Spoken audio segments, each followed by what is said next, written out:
The thunder of hoofbeats echoed across the dusty main street of Clifton Hill, Missouri, as Abigail Sinclair struggled against the iron grips of two men who were forcing her toward a waiting horse. Her heart pounded as fiercely as the approaching storm clouds gathering on the horizon of that fateful summer day in 1878, her cries for help drowned by the wind and the indifference of onlookers too afraid to intervene. "Let me go!" Abigail screamed, the elegant blue dress she wore now torn at the hem from her desperate attempts to escape. Her honey blonde hair had come loose from its carefully arranged style, cascading down her back as she fought. "I won't go with you. Someone help me." The taller of the two men, with a jagged scar running down his cheek, laughed cruelly. "Ain't nobody gonna help you, Miss Sinclair. Your pa's debts are due, and Mr. Blackwell collects one way or another. My father would never agree to this." Abigail kicked and twisted, her boots scraping in the dirt as they lifted her toward the saddle. The second man, shorter but broader across the shoulders, growled, "Your pa ain't got no say anymore, girl. Not since we found him face down in that creek." The words struck Abigail like physical blows, momentarily halting her struggles. Her father dead. The world seemed to tilt beneath her feet, grief and terror mingling into a potent cocktail that threatened to overwhelm her. The moment of shock was all they needed. The men hoisted her higher, preparing to throw her across the saddle of the waiting horse when the sound of rapid hoofbeats approached from the east end of town. "What the scarred man began, turning just as a massive chestnut stallion thundered to a halt nearby. The rider dismounted in one fluid motion, his movements quick and decisive.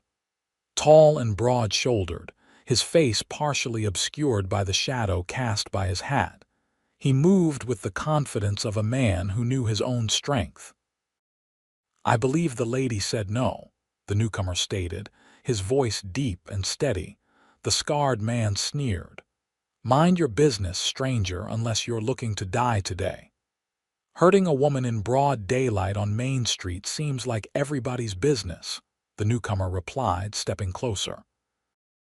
Now Abigail could see him clearly, ruggedly handsome, with piercing blue eyes that assessed the situation with cold calculation. His clothes were trail-worn but of good quality, and the six-shooter holstered at his hip looked well-maintained and ready for use. "This ain't your concern," the broader man said, his hand moving to his gun. The movement proved to be a mistake. Before either man could properly draw, the stranger moved with lightning speed.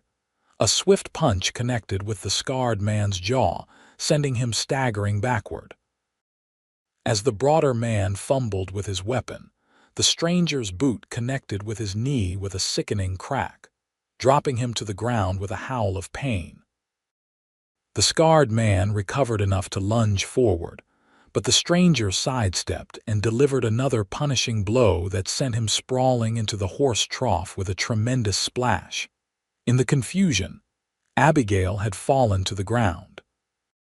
The stranger was at her side in an instant, helping her to her feet with a surprisingly gentle touch. "Are you hurt, madam?" he asked, his eyes quickly scanning for injuries. "No," Abigail managed, still stunned by the rapid turn of events. "But they said my father—" "No time," the stranger cut in, glancing at the two men who were already beginning to recover. "Those aren't the type to stay down for long, and I'd wager they have friends nearby." He looked toward the gathering crowd. "Is there somewhere safe you can go?" Abigail shook her head, tears threatening. "I don't know. If what they said is true, then my home." The stranger made a quick decision. "Then you're coming with me. Can you ride?" Before she could fully answer, he was guiding her toward his horse. With surprising strength, he lifted her into the saddle and swung up behind her in one smooth motion. The two men were on their feet now, the scarred one drawing his pistol with murderous intent. "Hold on tight," the stranger murmured close to her ear. And then they were off, the powerful horse lunging forward as a shot cracked through the air, missing them by inches. They thundered down the main street of Clifton Hill and out into the open countryside, the horse's powerful stride putting distance between them and their pursuers with every second.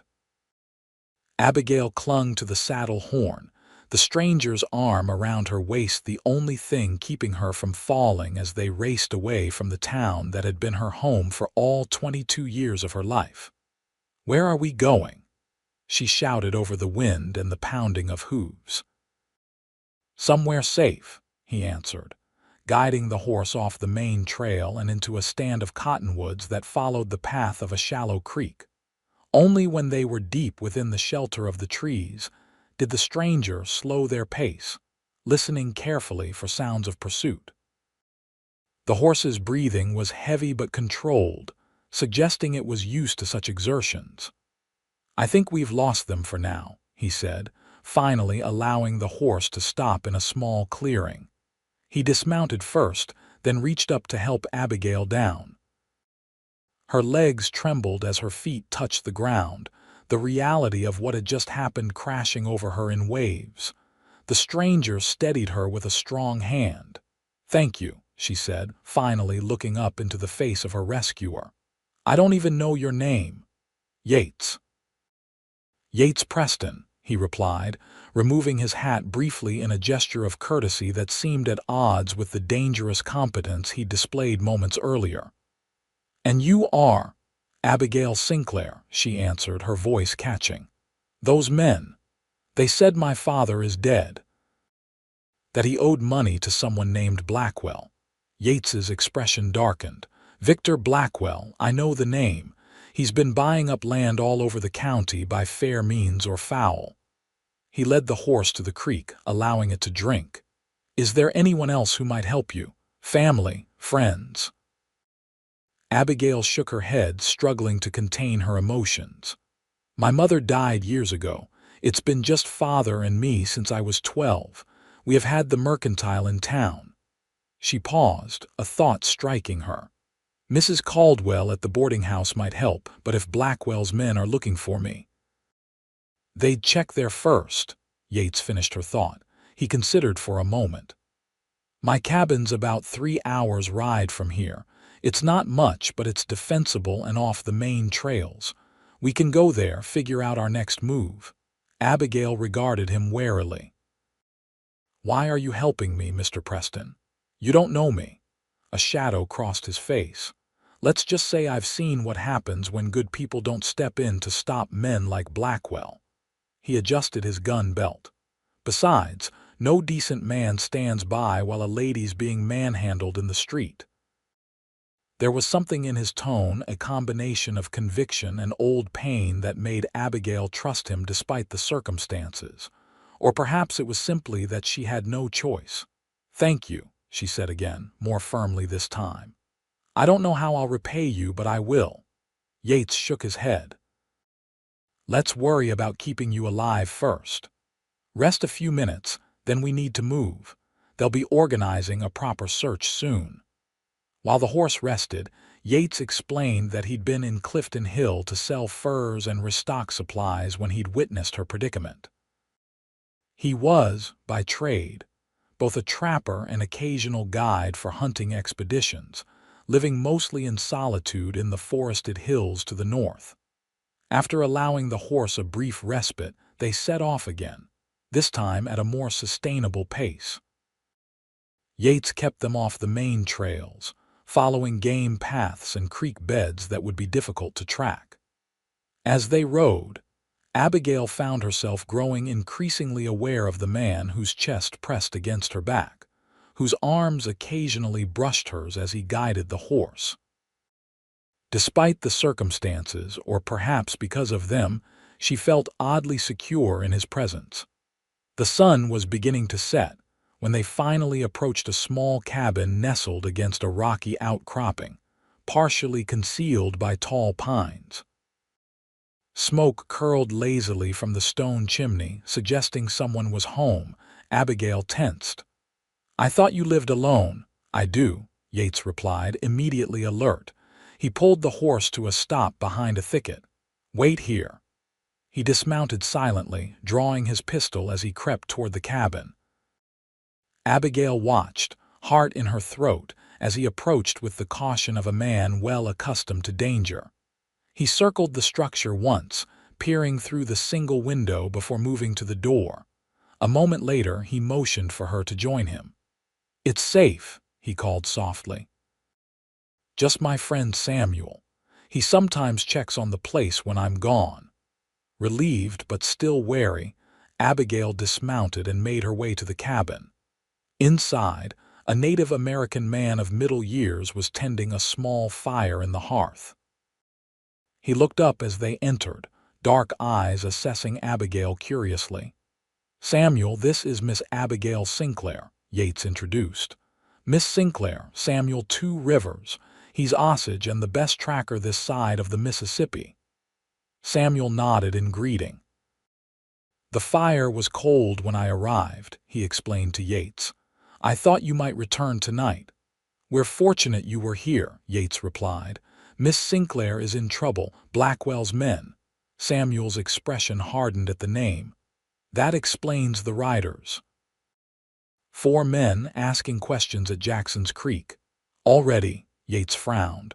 "They're moving faster than I expected. Did they follow you here?" Samuel shook his head. "No one follows me unless I wish it." There was quiet pride in the statement, not boastfulness. "But they are determined." Offering gold for information. Abigail sank onto a bench near the fire, the events of the day catching up with her. "They said my father is dead," she said, her voice barely above a whisper. "Drowned in the creek. But that doesn't make sense. He was a strong swimmer." Yates and Samuel exchanged glances. "Blackwell's men have a way of making accidents happen," Samuel said gently. "What did your father owe him?"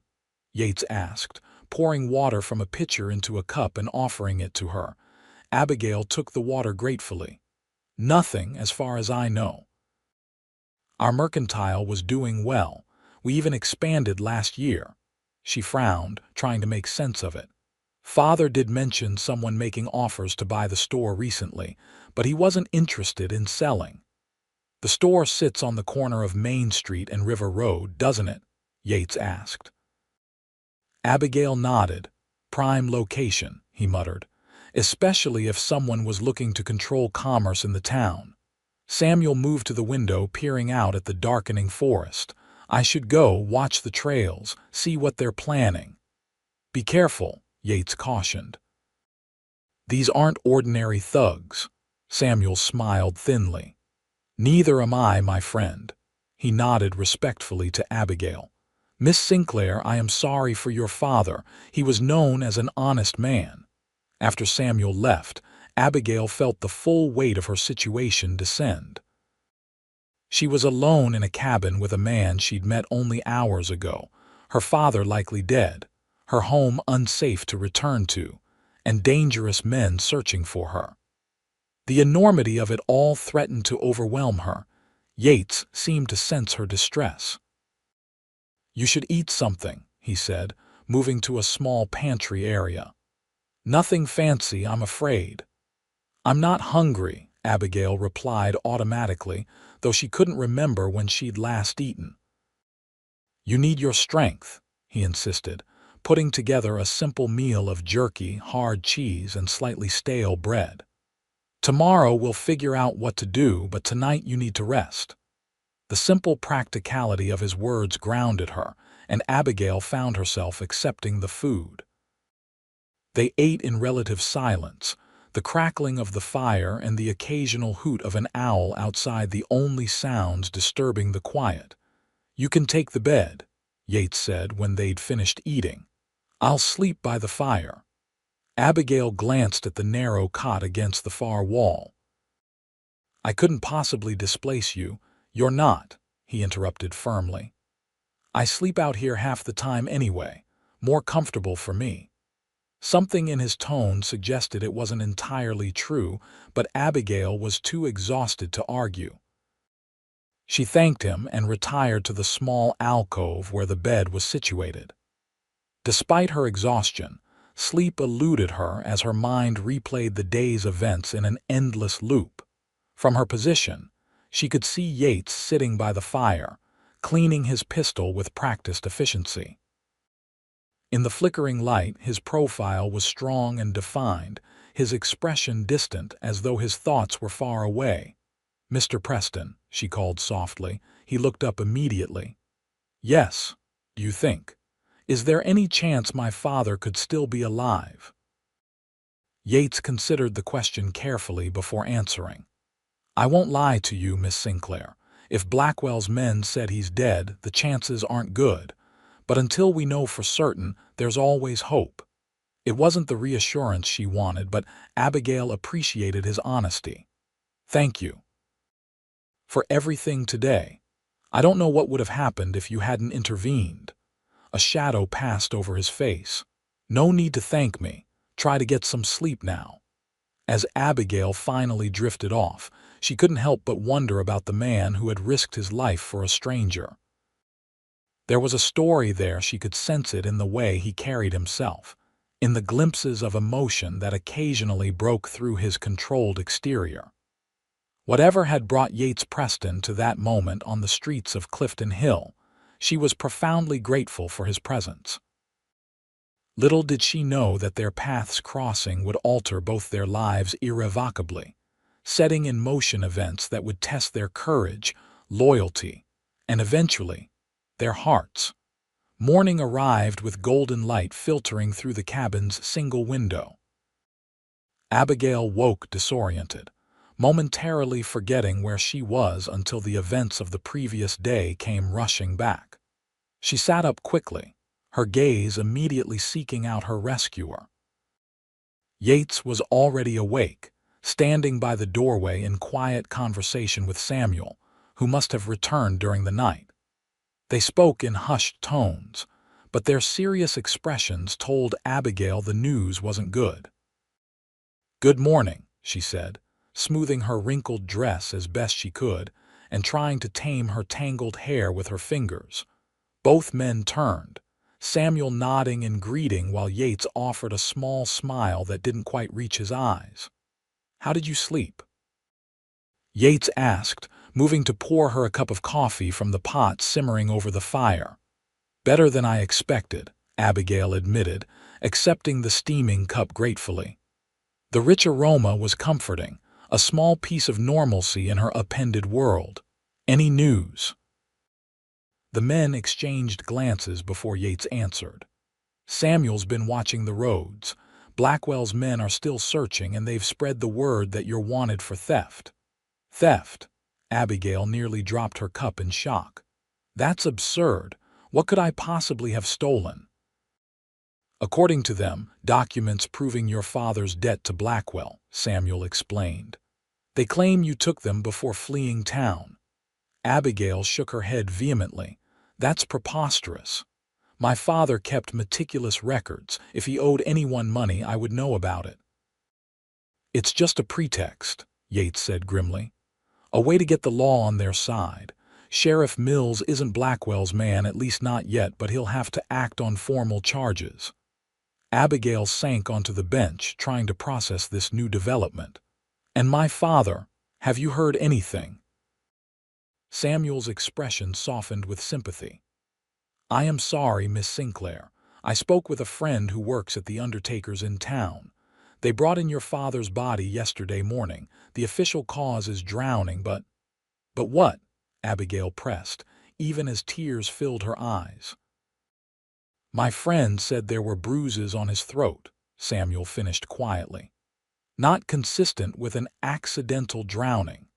The confirmation of her father's death and the suggestion of murder hit Abigail like a physical blow. She bent forward, wrapping her arms around herself as grief overwhelmed her. Jonathan Sinclair had been her rock, her only family, a kind and decent man who had worked tirelessly to provide for her after her mother's death. The thought of him dying alone at the hands of violent men was almost unbearable. Yates moved to sit beside her, not touching but offering his presence as silent support. "I'm sorry," he said simply. Your father deserved better. Abigail struggled to regain her composure, years of proper upbringing reminding her that even in grief, there were standards to maintain. She straightened, wiping her tears with as much dignity as she could muster.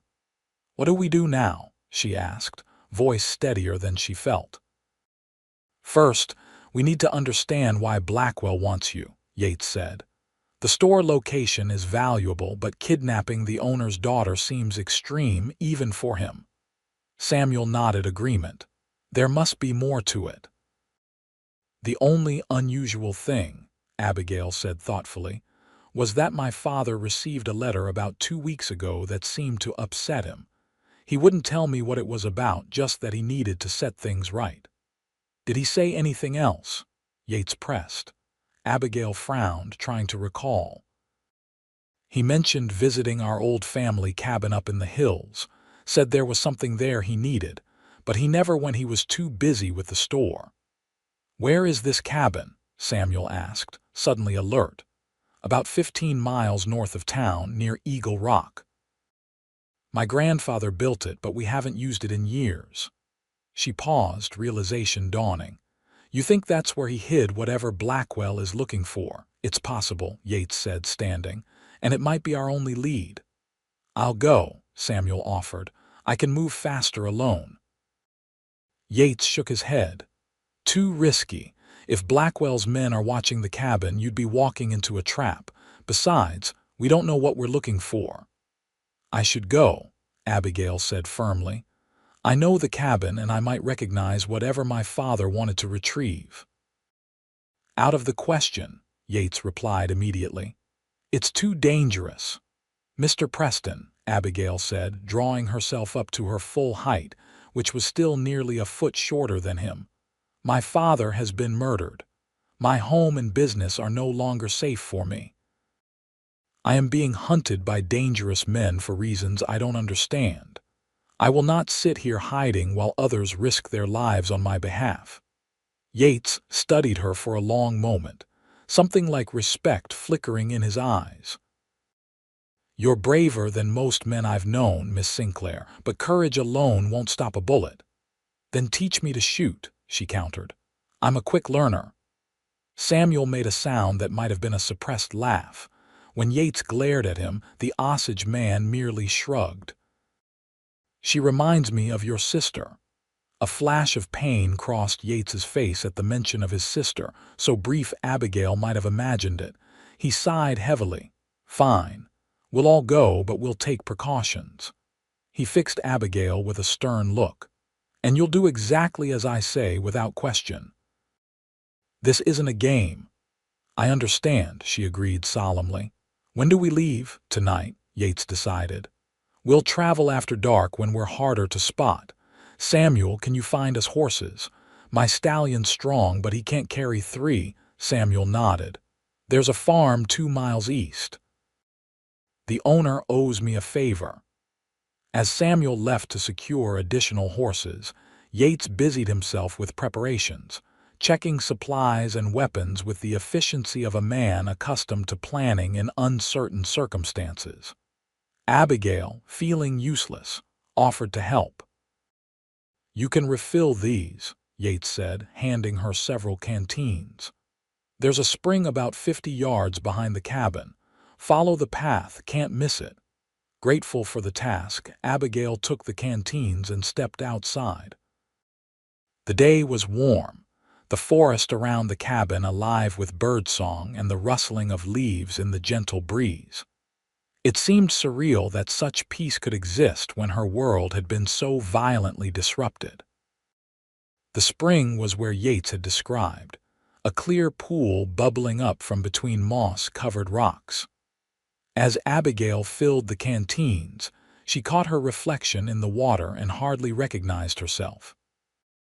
Her usually neat hair was disheveled, her face pale with fatigue and grief, her dress torn and dirty. She looked like a different woman from the respectable shopkeeper's daughter she'd been just yesterday. Perhaps I am different now, she murmured to herself, realizing that the pampered life she'd known was gone forever. Her father's death had changed everything, forcing her to confront a world far harsher than she'd been prepared for. Returning to the cabin, she found Yates laying out several weapons on the table: 2 pistols, a rifle, and a hunting knife. "Basic shooting lesson," he announced, picking up the smallest pistol. "This one's more manageable for a beginner. Simple revolver, 6 shots." Over the next hour, Yates taught Abigail how to load, aim, and fire the weapon, emphasizing safety and proper handling. To her surprise, she took to it more readily than expected, her natural determination compensating for her lack of experience. "You've got a steady hand," Yates commented after she hit the makeshift target Akin placed on a stump 2 times out of 6 attempts. "That's better than most first-timers." Abigail found herself unexpectedly pleased by his approval. "My father always said I had a good eye. He taught me to shoot a slingshot when I was young, though Mother didn't approve." "A slingshot's not going to help much against Blackwell's men," Yates said dryly, "but the principle's similar. Keep practicing." By midday, Abigail had progressed to hitting the target 4 out of 6 times, and her confidence was growing. Yates, watching her determination with something like admiration, decided it was time for a break. As they shared a simple meal, Abigail found herself studying her rescuer more carefully. In the daylight, she could see that Yates Preston was perhaps 30 years old, with dark hair that curled slightly at the nape of his neck, and the weathered complexion of a man who spent most of his time outdoors. His hands were strong and calloused, capable hands that had likely seen both work and combat. "You mentioned your sister," she ventured, curious about the man who had so drastically altered her fate. "Do you have other family?" Yates's expression closed slightly. "Not anymore. My parents died when I was young. My sister Eliza and I were raised by our uncle in Kansas." "And your sister," he hesitated, his grip tightening on his cup. "She died 6 years ago." There was a world of pain in those 4 words, and Abigail immediately regretted her question. "I'm sorry. I didn't mean to pry." "It's fine," Yates replied, though his tone suggested it wasn't. "It's why I understand what you're going through, losing the only family you have. It changes you." "Is that why you live out here, away from people?" A humorless smile flickered across his face. "Partly. After the war, I found I preferred the company of trees to most men. Trees don't lie or betray you." "The war?" Abigail asked. "You fought in the Civil War," Yates nodded. "Union Army. I was young, barely 18 when I enlisted, saw things no man should see." He shook his head as if to dispel the memories. "But that's ancient history now." His reluctance to elaborate was clear, and Abigail didn't press further. Instead, she found herself sharing stories of her own life growing up in Clifton Hill, helping her father run the mercantile, the books she loved to read in her spare time. To her surprise, Yates seemed genuinely interested, asking questions and occasionally offering small smiles at her more humorous anecdotes. "You're not what I expected, Mr. Preston," Abigail admitted after a particularly long story about a disastrous attempt to bake a cake for her father's birthday. "Oh, and what did you expect?" he asked, raising an eyebrow. "I'm not sure," she confessed. "Someone. Harder, perhaps. Less willing to listen to stories about failed cakes." Yates's expression softened slightly.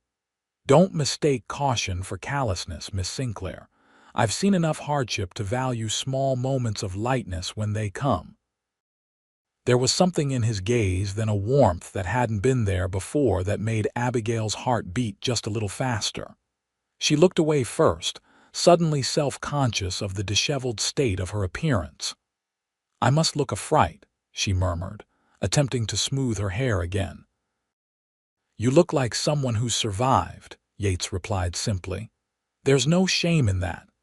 Before Abigail could respond, the door opened and Samuel returned, leading 2 horses, a sturdy bay gelding and a smaller dappled mare. "Borrowed, not stolen," he assured Yates. "Though I doubt we'll return them soon." The arrival of the horses shifted their focus back to the mission ahead. As afternoon faded into evening, they finalized their plans. They would ride north under cover of darkness, approaching the old Sinclair cabin from an unexpected direction to minimize the chance of encountering Blackwell's men.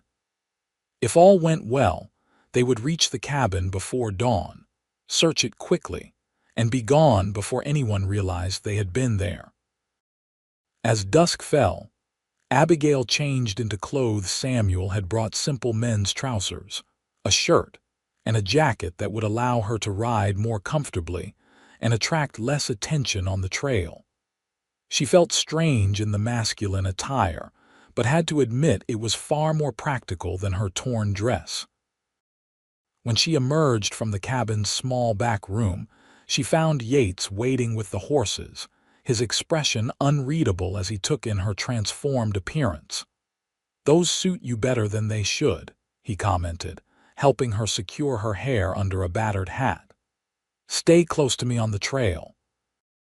If there's trouble, don't try to be a hero, run for the trees and hide. Understand?" Abigail nodded, the reality of what they were about to do settling over her like a heavy cloak. They were riding into danger, possibly straight into the path of the men who had murdered her father. Fear threatened to overwhelm her determination, but she pushed it down firmly. She would not be ruled by fear, not when the truth about her father's death was at stake.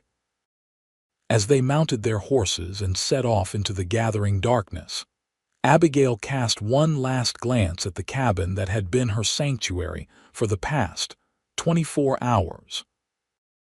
Something told her that whatever they discovered at her grandfather's cabin would change the course of her life forever, for better or worse.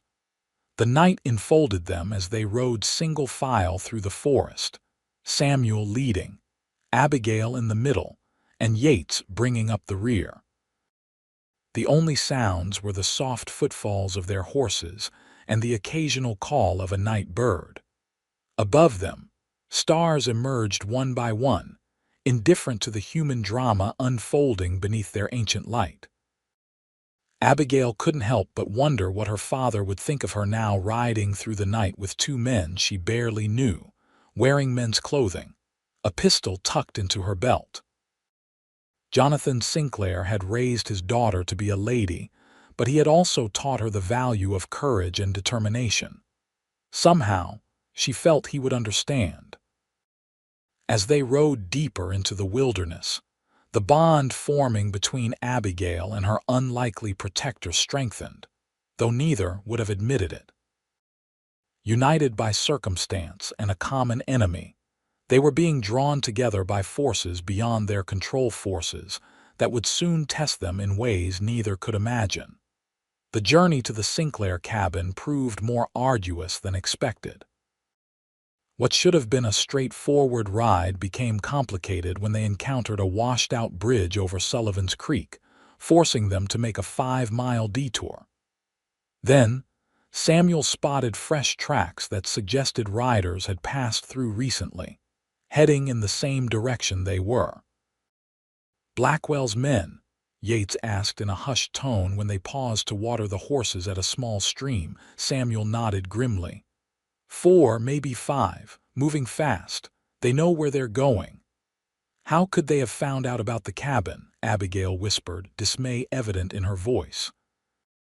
"Someone in town must have talked," Yates replied. "Blackwell has ways of loosening tongues." "We should turn back," Samuel suggested, his usual stoicism giving way to concern. "If they reach the cabin first, they'll be waiting for us." Yates considered this, his expression troubled. "Miss Sinclair, this is your decision. It's your life at risk." Abigail felt the weight of both men's gazes. The sensible choice was clear: return to safety, find another way to discover what her father had been hiding. But something stubborn inside her rebelled at the thought of retreating. "My father died because of whatever is in that cabin," she said finally. "I can't turn back now." Yates studied her for a long moment, then nodded. "Then we continue, but with extra caution. Samuel, can you get us there by a different route, one they wouldn't expect?" "There's an old hunting trail that approaches from the west," Samuel confirmed. "Difficult terrain, but it would keep us hidden." "Do it," Yates decided. "Miss Sinclair, stay close." The difficult terrain Samuel mentioned proved to be a severe understatement.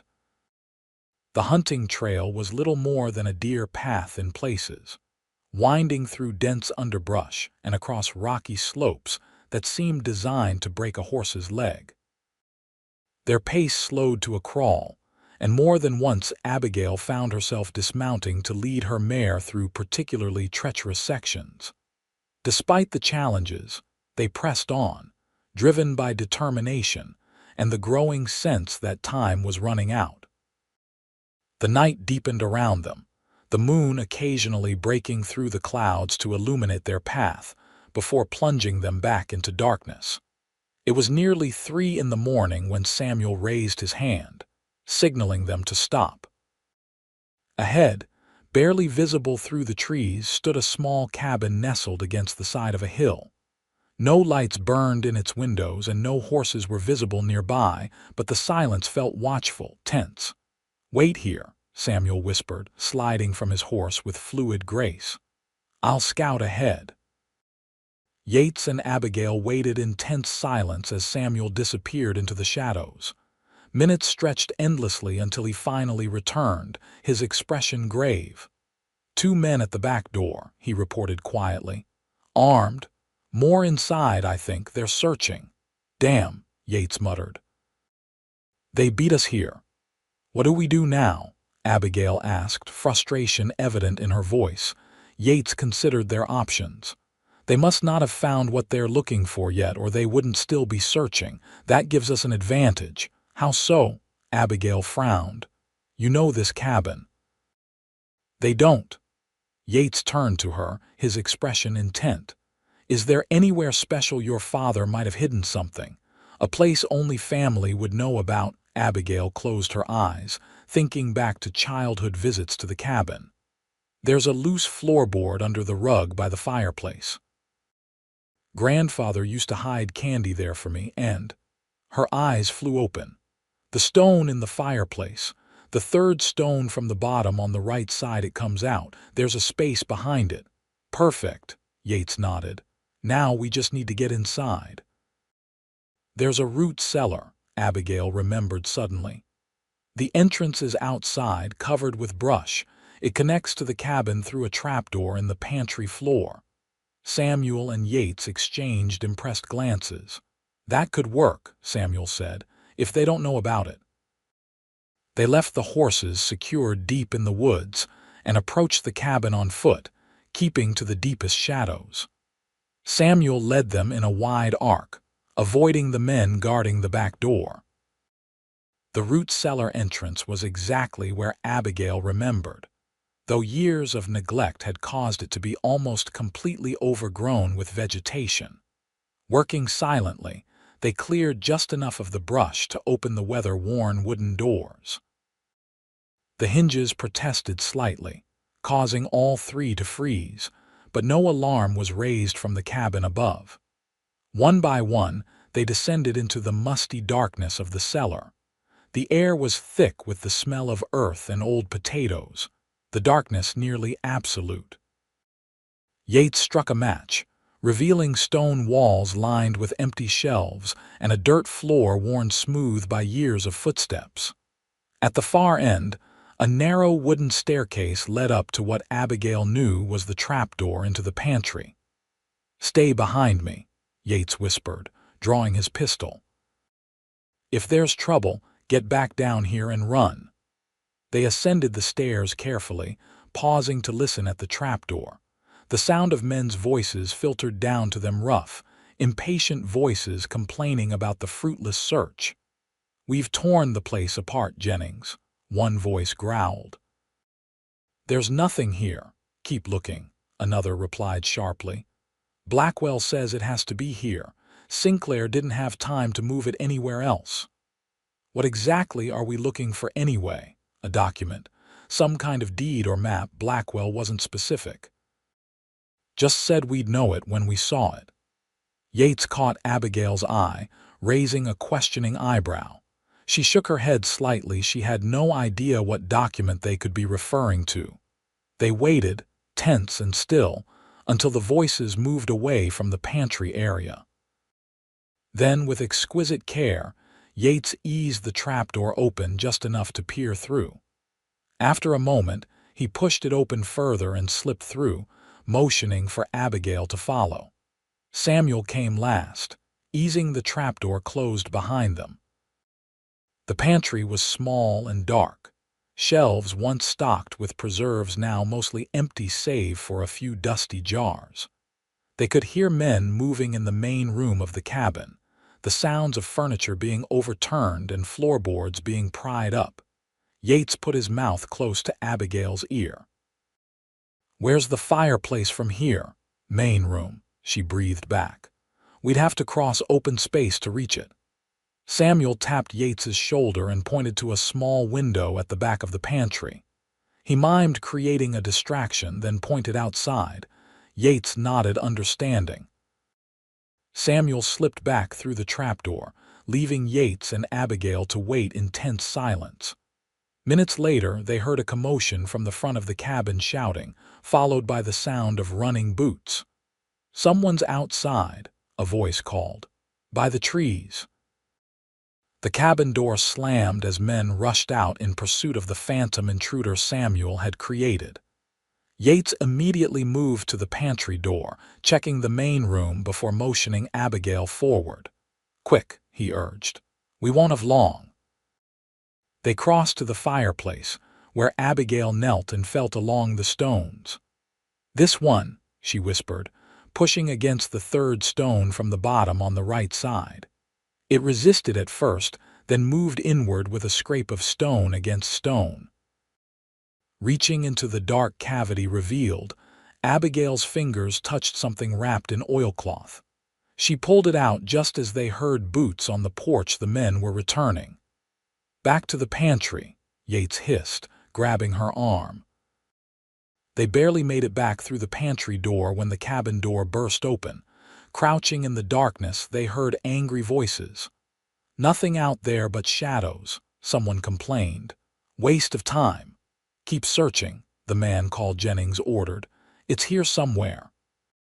Taking advantage of the renewed search, Yates and Abigail slipped back through the trapdoor and down to the root cellar. Only when they were outside again, moving swiftly through the forest toward their horses, did Abigail dare to speak. "I got it," she whispered triumphantly, holding up the oilcloth package. They met Samuel at the horses, his smile confirming the success of his diversion.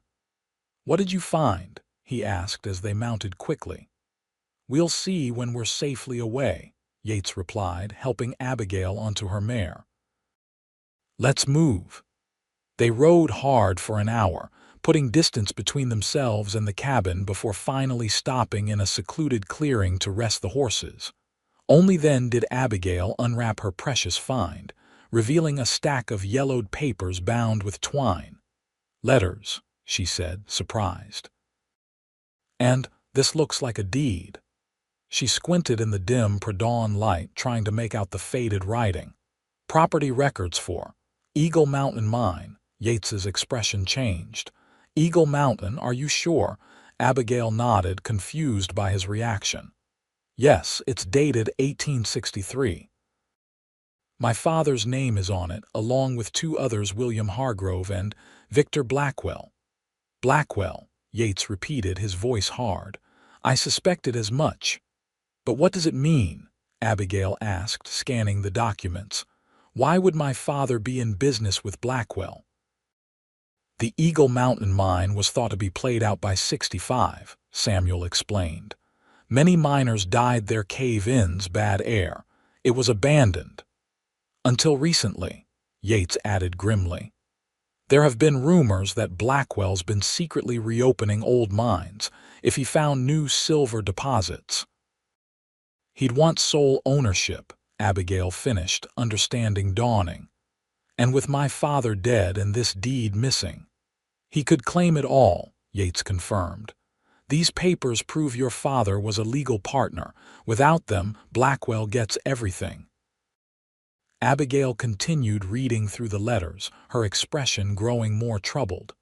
According to these, my father was planning to sell his share. He wrote to the third partner, Hargrove, about it. She looked up, distressed. The last letter is from Hargrove, warning father that Blackwell had threatened him. He was afraid. When is that letter dated? Yates asked sharply. 3 weeks ago. Abigail's hands trembled slightly. Do you think Hargrove is? We need to find out, Yates said, his jaw set. If Hargrove is still alive, he's in danger too.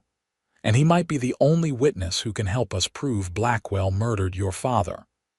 The rising sun found them deep in discussion, formulating a plan that seemed equal parts desperate and determined. William Hargrove, according to the letters, lived in Independence, about 2 days' ride to the east. If they could reach him before Blackwell's men, they might find an ally in their quest for justice.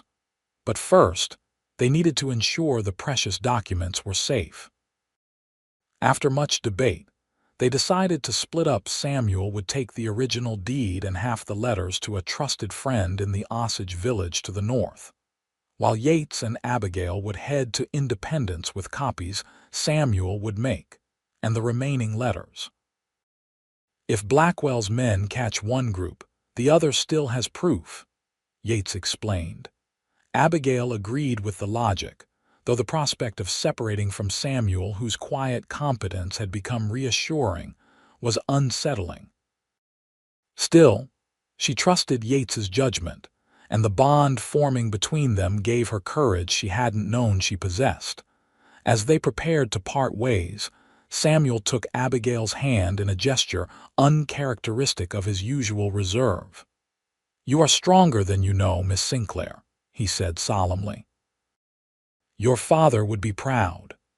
The simple words brought tears to her eyes, but she blinked them back, determined to live up to his assessment. With final instructions exchanged, and a promise to meet in 3 days' time at a designated location, Samuel rode north while Yates and Abigail headed east toward Independence, and whatever awaited them there. The journey to Independence proved more challenging than anticipated. Spring rains had swollen the creeks and rivers, making crossings hazardous, and reports of Blackwell's men searching the roads forced them to take less traveled paths that often added miles to their journey. By unspoken agreement, they avoided towns and settlements, camping instead in secluded spots away from main trails. These nights beside small, carefully banked fires became a time of growing connection between them. Abigail learned that Yates had been a cavalry scout during the war, his tracking skills and knowledge of terrain making him valuable to the Union forces. After the war, disillusioned by the continuing violence and corruption, he had sought solitude in the forests of Missouri, taking work as a guide and trapper to support himself. In turn, she shared more about her life in Clifton Hill, the dreams she'd had of perhaps someday teaching at the local school, her love of literature, her close relationship with her father. Yates proved an attentive listener, his occasional questions revealing a sharp intelligence and unexpected depth of feeling beneath his reserved exterior. "You never married," he observed one evening as they sat by their small fire, the remains of a rabbit he'd caught simmering in a makeshift stew. "A woman like you must have had suitors." Abigail smiled slightly at the implied compliment. "A few. None that interested me particularly. Father always said I was too independent for my own good." "And what did you say?" "That I'd rather be independent than tied to a man who expected me to be anything less than myself." She stirred the stew thoughtfully. "What about you? No wife waiting somewhere?" Yates shook his head. "The war changed me, After, I couldn't seem to fit back into normal life. And then Eliza. He trailed off, the mention of his sister still evidently painful. What happened to her? Abigail asked gently, sensing he might be ready to share more of his past. Yates was silent for so long she thought he wouldn't answer. When he finally spoke, his voice was low and tight with old anger. She married a man named Crawford, wealthy rancher respected in the community. I was away guiding a hunting party when it happened, but when I returned she was different, afraid. There were bruises she tried to hide. His hands clenched into fists at the memory. I confronted Crawford. He laughed, said what happened between a man and his wife was private business. "Oh, Yates," Abigail breathed, instinctively reaching across to place her hand on his arm. "What did you do? What could I do?" The law was on his side. I tried to convince Eliza to leave him, but she was afraid. Then one night, he swallowed hard. They found her at the bottom of the stairs. Crawford claimed she'd fallen. The doctor, the sheriff, all Crawford's friends ruled it an accident. "But you didn't believe that," Abigail said softly. Yates's eyes, when they met hers, burned with a fury 6 years hadn't dimmed. "I know he pushed her, and I know he watched her die. What happened to Crawford? He had an accident of his own, cleaning his gun." The cold finality in Yates's voice left no doubt about the truth of Crawford's demise. "After that, there was nothing left for me there, so I left, ended up here." Abigail didn't withdraw her hand from his arm, understanding now why he had been so quick to intervene when he saw her being forced onto a horse by Blackwell's men. In her distress, he had seen echoes of his sister's fate, a woman at the mercy of violent men, and had been unable to stand by. "Thank you for telling me," she said quietly, "and thank you again for saving me that day." Yates covered her hand with his own, the first time he had initiated physical contact beyond helping her on and off her horse. "Maybe I was saving myself too," he admitted, "living with regret. It hollows you out over time." In that moment, something shifted between them, a deepening of trust, a recognition of shared pain and resilience. When Abigail finally withdrew her hand to serve their simple meal, the air between them felt charged with unspoken possibility. The following day brought them within sight of Independence, its church steeples and brick buildings visible from the ridge where they paused to rest the horses. The town was larger than Clifton Hill, a bustling center of commerce with connections to the trails heading west. "We'll need to be careful," Yates cautioned as they surveyed the town from their vantage point. "Blackwell's influence likely extends here too. We can't just ride in and start asking questions about Hargrove." "How will we find him then?" Abigail asked, adjusting her hat to better shade her eyes from the midday sun. "First, we need different clothes for you," Yates decided. "A woman in men's attire attracts attention we don't need. Then we'll take rooms at a boarding house separately and make discreet inquiries." The plan was sensible, but as they approached the outskirts of town, Abigail found herself strangely reluctant to re-enter civilization. The past days on the trail with Yates had created a private world between them, free from the constraints and judgments of society. Returning to town meant resuming the expected behaviors and limitations placed on a woman of her standing. It also meant acknowledging the growing feelings she harbored for her protector, feelings that seemed both inevitable and impossible given their circumstances and the differences in their backgrounds.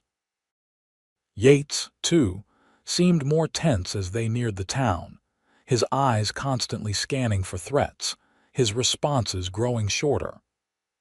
The easy companionship of their nights by the fire gave way to a professional vigilance that kept Abigail at arm's length. They separated at the edge of town, Yates heading directly to the boarding house they'd agreed upon while Abigail waited with the horses in a stand of trees. He returned an hour later with a bundle of clothing, a simple but respectable dress, shawl, and bonnet purchased from a dry goods store. "The boarding house has 2 rooms available," he reported as she took the bundle. "I've secured them both, registered under the names Mr. John Preston and Miss Anna Smith, distant cousins traveling to visit family." "Cousins?" Abigail questioned, raising an eyebrow. "It explains why we might be seen together without raising eyebrows," Yates explained pragmatically. "Less suspicious than 2 strangers arriving the same day." She nodded, disappearing behind some bushes to change into the dress. It was a little large but serviceable, the blue calico fabric sturdy and unremarkable, perfect for their purposes. When she emerged, Yates's expression remained carefully neutral, though his gaze lingered a moment longer than necessary. "Better," he said simply. "You look like any respectable young woman now." "Isn't that the point?" Abigail replied, oddly disappointed by his detached assessment. They entered town separately, Yates first with both horses, taking them to the livery stable, while Abigail followed 20 minutes later on foot, carrying a small bundle of her few possessions. They had agreed to meet in the boarding house parlor after getting settled in their rooms. Mrs. Fletcher, the boarding house proprietress, was a plump, cheerful widow who chattered amiably as she showed Abigail to her room on the 2nd floor. "Your cousin arrived earlier, such a serious gentleman, isn't he? Not much for conversation, though handsome enough to make up for it." She winked conspiratorially. "Will you be staying long in Independence, Miss Smith?" "Just a few days," Abigail replied, adopting the soft-spoken demeanor expected of a respectable young woman. "We're visiting my mother's family before continuing west." "How lovely." "Family is so important, don't you think?" my late husband always said.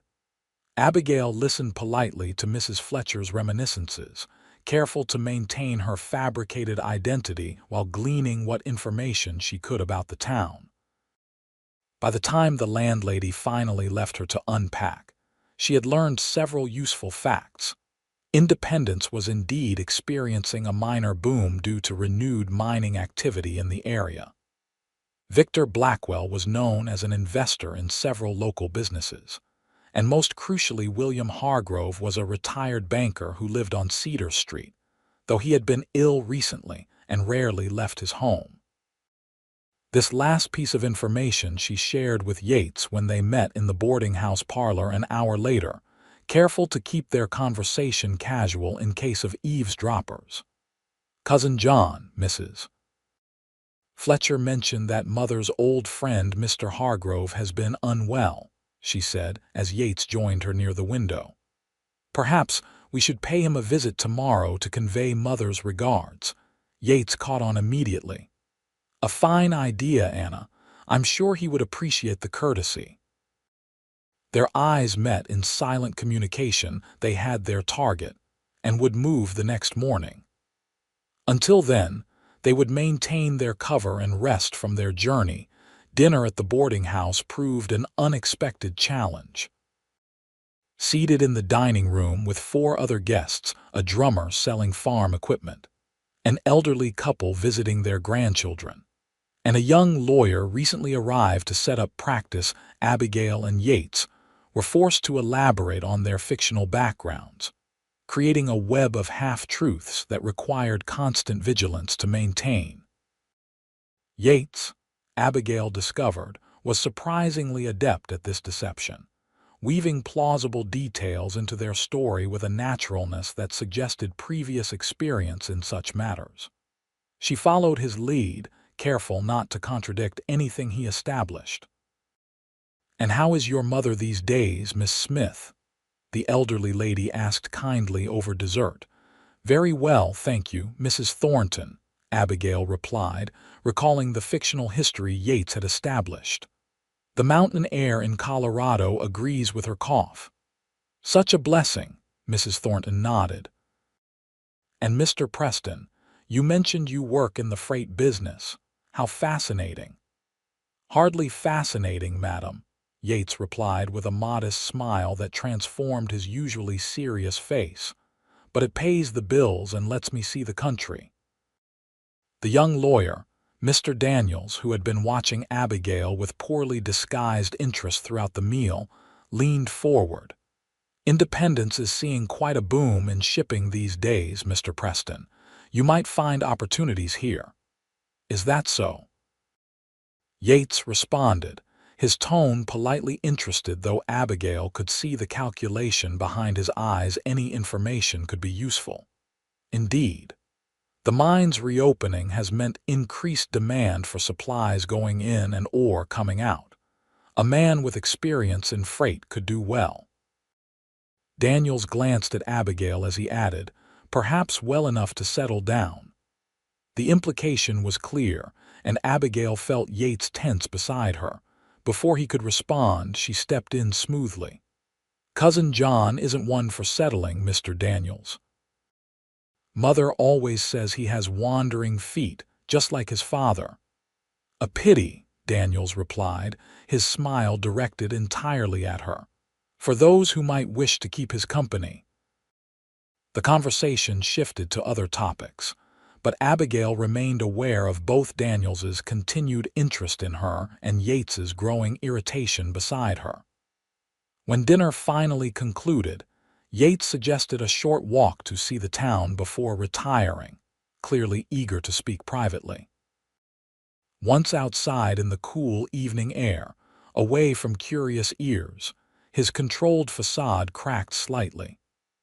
"That lawyer has his eye on you," he remarked, his tone attempting casual observation but not quite succeeding.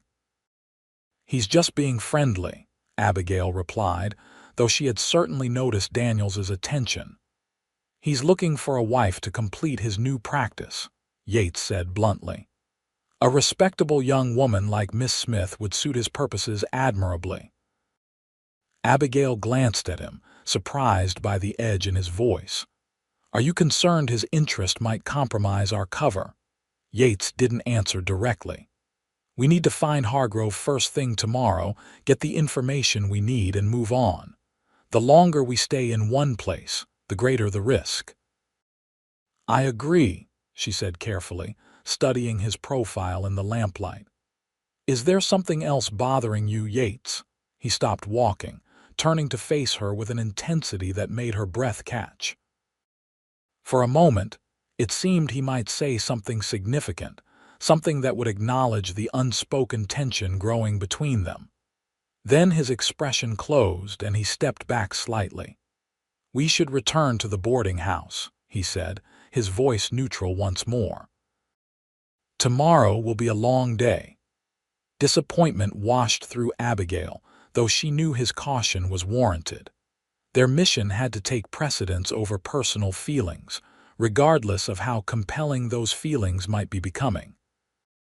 As they walked back in silence, Abigail reflected that the greatest danger they faced might not be from Blackwell's men, but from their own hearts, hers increasingly drawn to this complex, wounded man, and his clearly conflicted about the propriety of any attachment to her. The following morning dawned clear and mild, perfect weather for their purported social call to William Hargrove. They left the boarding house separately, meeting a block away to approach Cedar Street together, their story prepared. Hargrove's home proved to be a modest but well-maintained clapboard house set back from the street behind a small garden. As they approached the gate, Abigail felt Yates tense beside her. "Something's wrong," he murmured, his hand moving subtly toward the pistol concealed beneath his coat. "What is it?" she whispered, immediately alert. The curtains are drawn, doors slightly ajar. His eyes scanned the street. "Stay behind me." With the casual appearance of a social caller but the cautious movements of a soldier, Yates approached the front door, Abigail close behind him. He knocked firmly, calling out, "Mr. Hargrove, John Preston and Anna Smith to see you, sir." No response came from within. After a moment, Yates pushed the door open wider, revealing a dim entryway. "Mr. Hargrove." The silence felt ominous. Yates drew his pistol now, no longer concerned with appearances. "Stay here," he instructed Abigail. "If I'm not back in 2 minutes or if you hear anything suspicious, run. Get to the sheriff's office." Before she could protest, he slipped inside the house. Abigail waited anxiously on the porch, counting seconds in her head. She had reached 97 when Yates reappeared, his expression grim. "He's dead," he reported quietly. "Been dead at least a day, maybe 2. "Murdered?" Abigail gasped, her hand flying to her mouth. "Made to look like natural causes. He was elderly, apparently in poor health already, but—" Yates's jaw tightened. "There are signs of struggle in the study. Papers scattered, drawers open. Someone was searching for something." "The same documents we have," Abigail realized.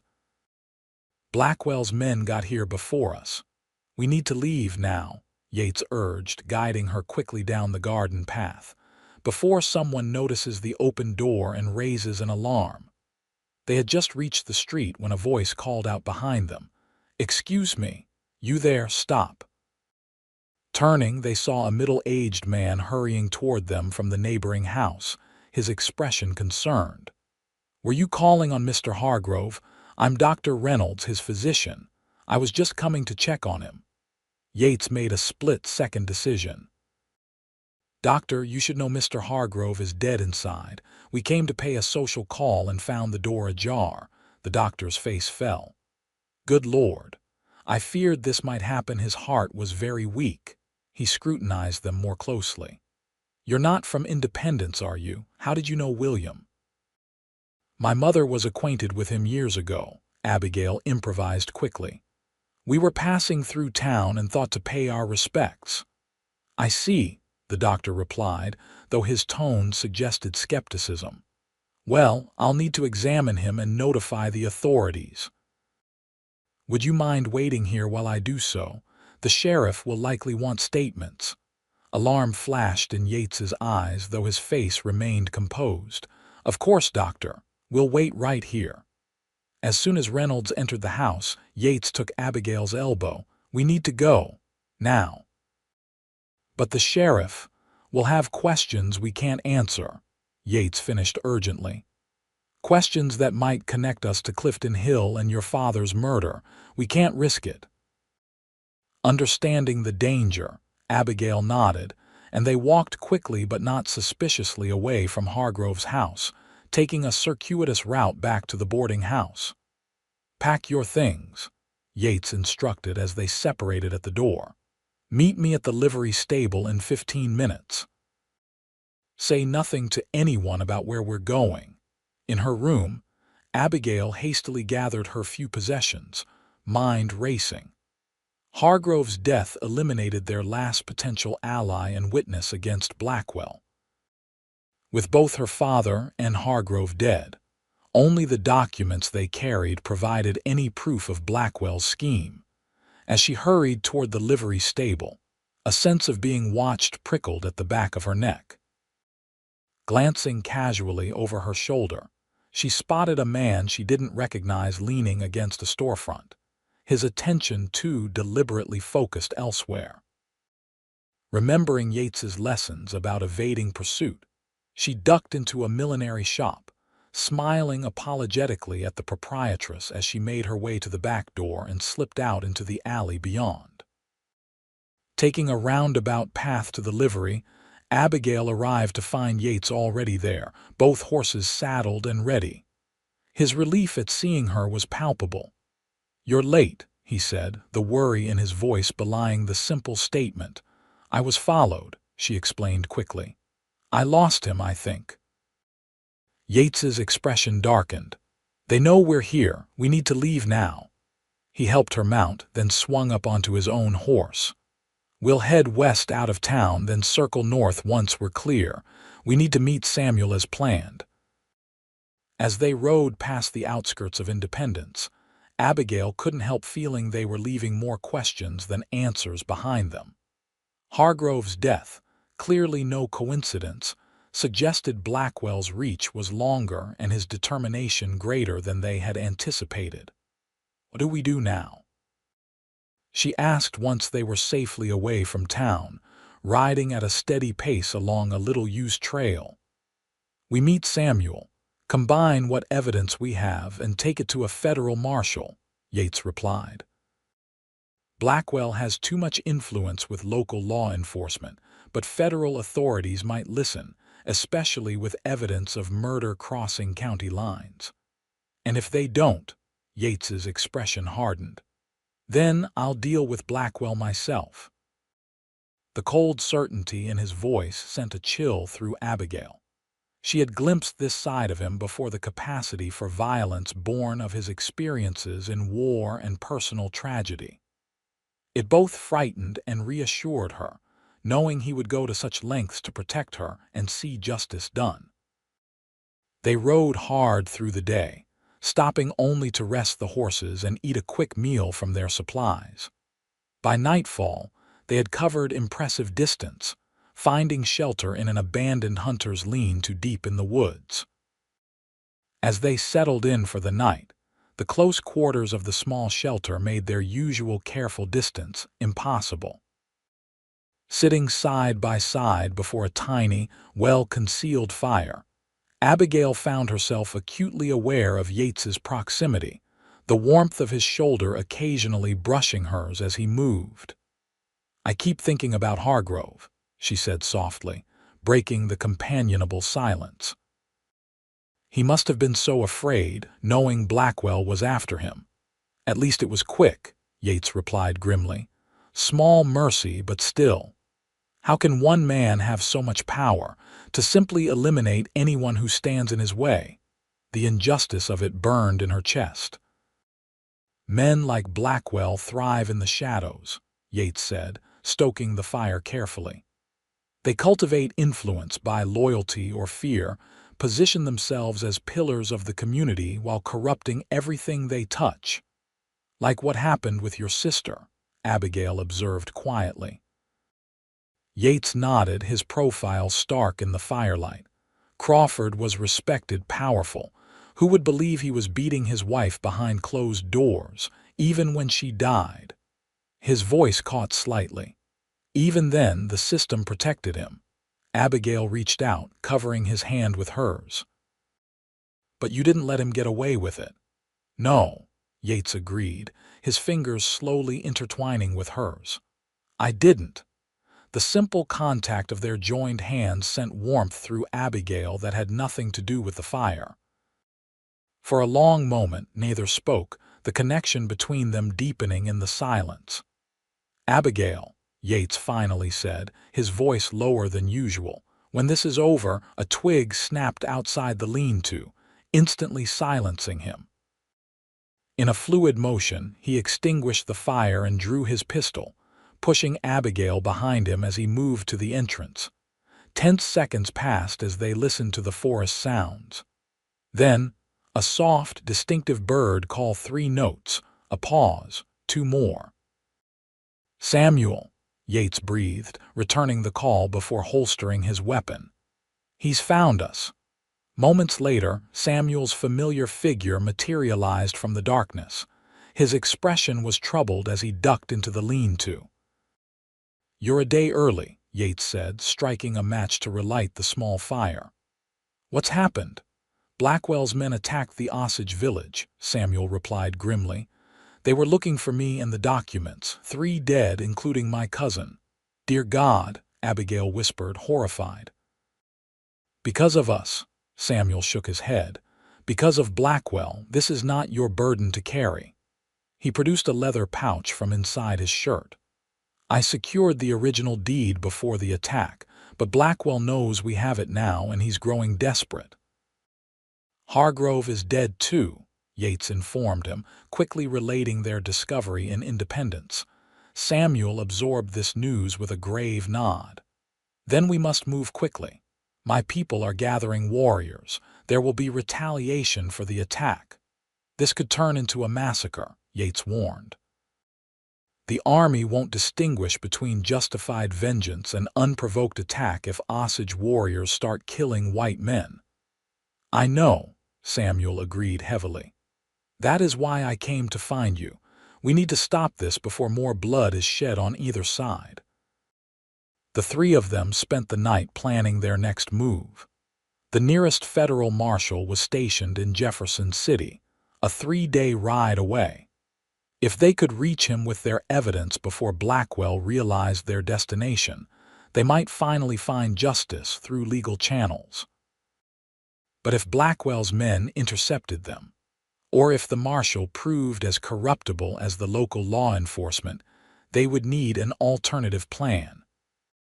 After much debate, they decided that Yates and Abigail would make for Jefferson City, while Samuel returned to his people to urge restraint and gather additional witnesses to the attack on the village. As dawn approached, Abigail stepped outside the lean-to, needing a moment alone to process all that had happened. The weight of responsibility pressed heavily on her shoulders. 3 Osage dead, Hargrove murdered, her father's life taken, all because of documents now in their possession. How many more would die before this was finished? She heard footsteps behind her and knew without turning that it was Yates. He stood beside her, his presence solid and reassuring in the gray light of early morning. "Second thoughts?" he asked quietly. "Not about seeing this through," she replied, gazing at the lightening sky, "but about the cost. So many lives already." "Blackwell would have killed regardless," Yates reminded her. "Your father, Hargrove, the Osage, their deaths aren't on you, they're on him." "I know that." "Logically, I know it," she sighed. "But I can't help feeling that every step we take puts more people in danger." Yates turned to face her fully, his hands coming to rest gently on her shoulders. "Abigail, listen to me. You could walk away right now, go somewhere far from here, start a new life, let Blackwell have his mine and his power, and he would still keep killing. Men like him don't stop." The intensity in his eyes held her captive. "I'm not walking away," she assured him. "I couldn't, even if I wanted to. Not just for my father now, but for all of them."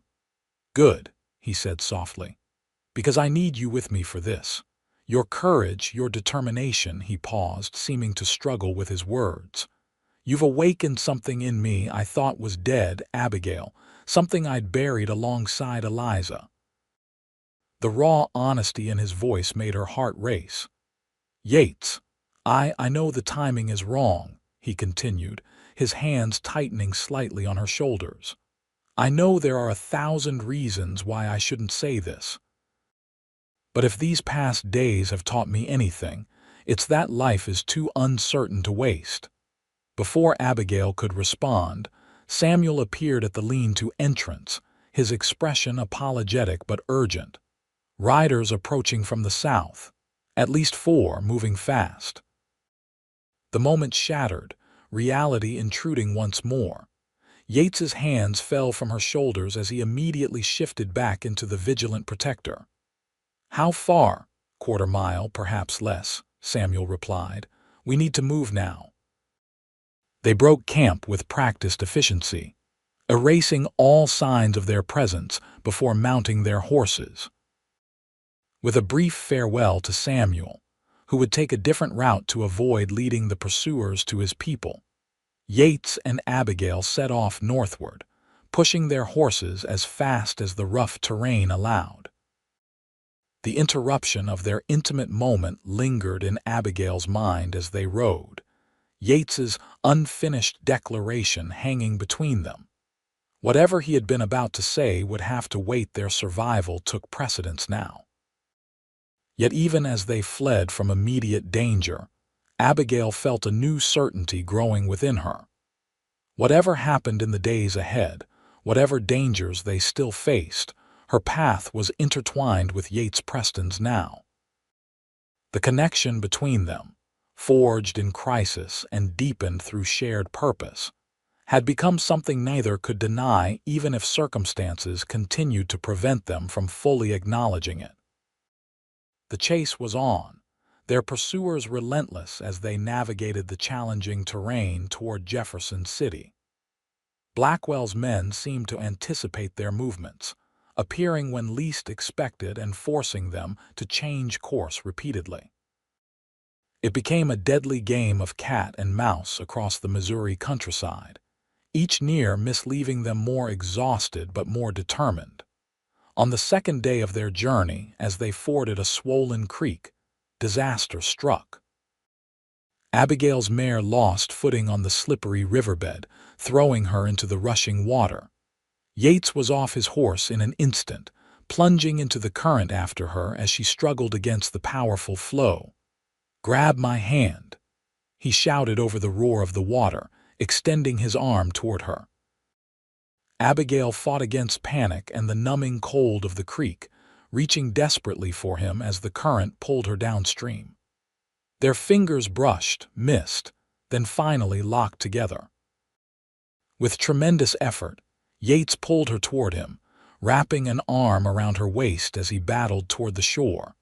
They collapsed on the muddy bank, soaked and gasping but alive.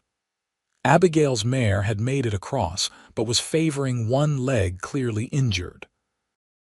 Their saddlebags, thankfully, remained intact, the precious documents protected in oilcloth. "Can you stand?" Yates asked once they had caught their breath. Abigail nodded, though her limbs felt leaden with cold and exertion.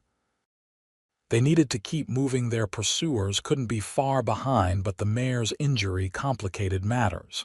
"She can't carry weight," Yates assessed grimly after examining the horse's leg. "We'll have to continue with just my horse. Double up." It was a significant setback. One horse carrying two riders couldn't maintain the pace they needed to stay ahead of Blackwell's men. They would have to find an alternative plan. After a brief discussion, they decided to change their route completely. Instead of continuing directly to Jefferson City, they would head east toward the Mississippi River, then take a steamboat south to St. Louis, where another federal marshal was stationed. The change in transportation might throw off their pursuers and allow them to make better time despite having only one horse. The new plan meant another 2 days of hard riding to reach the river. Abigail seated behind Yates, her arms wrapped around his waist for balance. The forced intimacy of this arrangement made conversation difficult, limited to essential communication about their route and brief stops.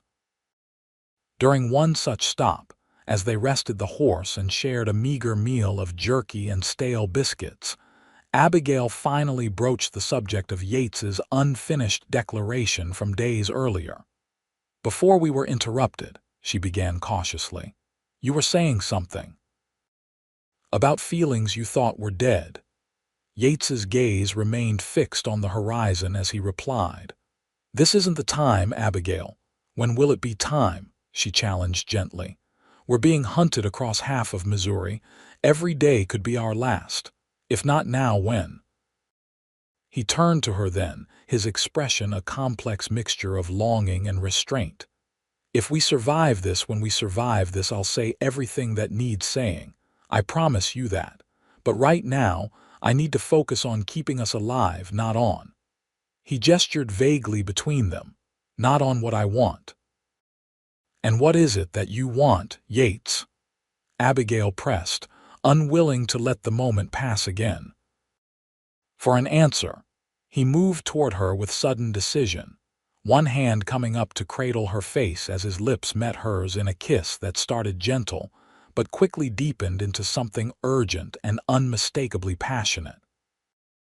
Abigail responded instinctively, her hands gripping his shirt as she returned the kiss with equal fervor, the weeks of building tension between them finally finding release. When they eventually separated, both breathing heavily, Yates rested his forehead against hers. "That," he said simply. "That's what I want, but it complicates everything." "Some complications are worth having," Abigail replied softly, her heart racing. A ghost of a smile touched his lips. "Perhaps." More seriously, he added, But right now we need to move. We've lingered too long already." The kiss changed nothing and everything between them. Their circumstances remained dire, their mission unchanged, but an unspoken acknowledgement had passed between them. Whatever the future held, they would face it together. They reached the Mississippi River late on the third day, arriving at a small riverside settlement where steamboats occasionally stopped for passengers and cargo. Luck was with them. A boat was due the following morning bound for St. Louis. Using some of their dwindling funds, they secured passage and a small private cabin, a necessary extravagance given their bedraggled appearance and need for privacy. The elderly couple who ran the river dock's only boarding house asked few questions, concerned only with their advance payment and assurance they wouldn't disturb other guests. That night, for the first time in days, they enjoyed the luxury of hot water for washing, clean beds, and a proper meal. The comparative safety of the steamboat dock allowed them to relax their vigilance slightly, though Yates still insisted on taking turns keeping watch. As Abigail took her shift near the window, watching the moonlight play across the mighty Mississippi, she reflected on the extraordinary journey that had begun with violence on the streets of Clifton Hill. In less than 2 weeks, she had lost her father, her home, and her former life, but she had gained something too. A strength she hadn't known she possessed, a purpose beyond the comfortable boundaries of her previous existence, and feelings for a man unlike any she had experienced before. Yates stirred on the narrow bed across the room, his features softened in sleep. The lines of constant vigilance eased from his face, making him appear younger, less burdened by the weight of his past. Watching him, Abigail felt a surge of protective tenderness that matched the fierce attraction she could no longer deny. Morning brought the welcome sight of the steamboat River Queen approaching the dock, its massive paddle wheel churning the muddy waters of the Mississippi. They boarded with the few other passengers, mostly merchants and farmers heading to St. Louis with goods to sell, and found their small cabin on the lower deck. As the boat pulled away from the dock, Abigail felt a momentary sense of relief. The river provided a new kind of freedom, the constant motion of the boat carrying them toward potential safety. But that relief was short-lived. Halfway through the first day of their journey, as they stood on deck watching the forested shoreline pass by, Yates suddenly stiffened beside her. "Don't turn around," he murmured, his hand casually coming to rest at the small of her back. "The man by the railing, dark coat, red neckerchief. I've seen him before." Abigail resisted the urge to look, instead keeping her gaze on the river. "One of Blackwell's men, I think so. He was in the saloon in Clifton Hill the day we met." Yates guided her subtly toward the stairs leading below deck. "We need to be careful. If he's seen us, others might be on board too." The relative safety of the steamboat suddenly felt like a trap. With nowhere to run if confronted, they would have to rely on stealth and the presence of other passengers to avoid direct confrontation until they reached St. Louis. For the remainder of the journey, they kept mostly to their cabin, venturing out only when necessary and never together. Yates confirmed that at least 2 of Blackwell's men were aboard the man in the red neckerchief, and another, burlier man with a distinctive scar across his jaw. "They haven't made a move yet," Yates reported after one reconnaissance trip to the upper deck. "They might be waiting until we dock in St. Louis, where they could have more men waiting. Or they might just be making sure we're really on board before sending word ahead," Abigail suggested. "If they have men stationed in St. Louis already, we'll need a new plan," Yates agreed grimly. That night, as the boat continued its steady progress southward, they discussed options in hushed tones. Direct confrontation was too risky even if Yates could overcome the 2 men on board. it would likely result in their arrest by the boat's captain, delaying them further. Attempting to leave the boat before St. Louis was equally problematic, as it would mean swimming to shore in treacherous currents or convincing the captain to make an unscheduled stop. "We need a disguise," Abigail finally suggested. "A way to walk past them when we dock without being recognized." It was a simple but potentially effective solution. The next morning, Yates approached a traveling salesman who had boarded at the same time they had, offering to buy his spare suit, hat, and valise for twice their value. The man, seeing an unexpected profit, agreed readily. For Abigail, the solution came in the form of an elderly woman traveling to St. Louis to live with her son. When Abigail explained that she was fleeing an abusive suitor, a partial truth that came easily to her lips, the woman immediately offered her spare shawl, bonnet, and spectacles to help disguise her appearance. "My Henry won't mind if I arrive with one less shawl," the woman assured her, patting her hand. "Not if it helps a young lady in distress." Their preparations complete, they waited tensely as the River Queen approached St. Louis the following afternoon. The city's waterfront came into view, bustling with activity as steamboats, flatboats, and barges loaded and unloaded cargo and passengers. Somewhere in that crowd, Blackwell's men might be waiting. "Remember," Yates said as they prepared to disembark, "walk confidently but not too quickly. If we're separated, meet at the location we discussed." Abigail nodded, adjusting her borrowed spectacles and pulling the shawl more securely around her shoulders. With her hair tucked up under the bonnet and her posture deliberately altered to suggest an older woman, she looked significantly different from her usual self. Yates, too, was transformed. The salesman's suit, slightly too small for his broad shoulders, gave him the appearance of a clerk or accountant unused to physical labor. With his beard freshly trimmed and his hat pulled low, he might pass unrecognized in a casual glance. They disembarked separately, Yates first, then Abigail several passengers later. Heart pounding, she kept her gaze lowered as she passed the man with the red neckerchief, who was scanning the departing passengers intently. He looked right through her, his attention focused on younger women who might match Abigail's description. Once on the dock, she moved steadily through the crowd, resisting the urge to look for Yates or to hurry. Their agreed meeting point was a small church 3 blocks from the waterfront neutral ground where they could regroup and plan their approach to the federal marshal's office. She had almost reached the end of the dock when a commotion erupted behind her. Turning, she saw a cluster of men surrounding someone, angry voices rising above the general din of the waterfront. With a sinking feeling, she realized Yates must have been recognized. Her first instinct was to run back toward the confrontation, but she knew that would only make things worse. Instead, forcing herself to think clearly despite her fear, she scanned the surroundings for potential help. Near the end of the dock stood a uniformed police officer, watching the waterfront with bored indifference. Making a quick decision, Abigail approached him, deliberately stumbling to draw his attention.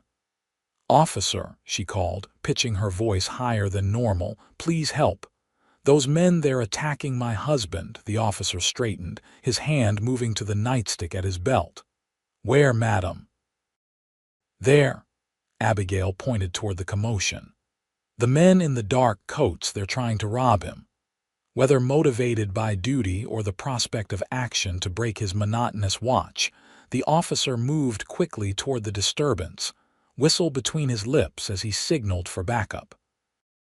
Abigail followed at a distance, heart in her throat as she tried to glimpse what was happening. The crowd parted enough for her to see Yates, his disguise now disheveled, struggling against 3 men including the one with the red neckerchief. Despite being outnumbered, he was holding his own, his military training evident in the precision of his movements. The arrival of the police officer changed the dynamic instantly.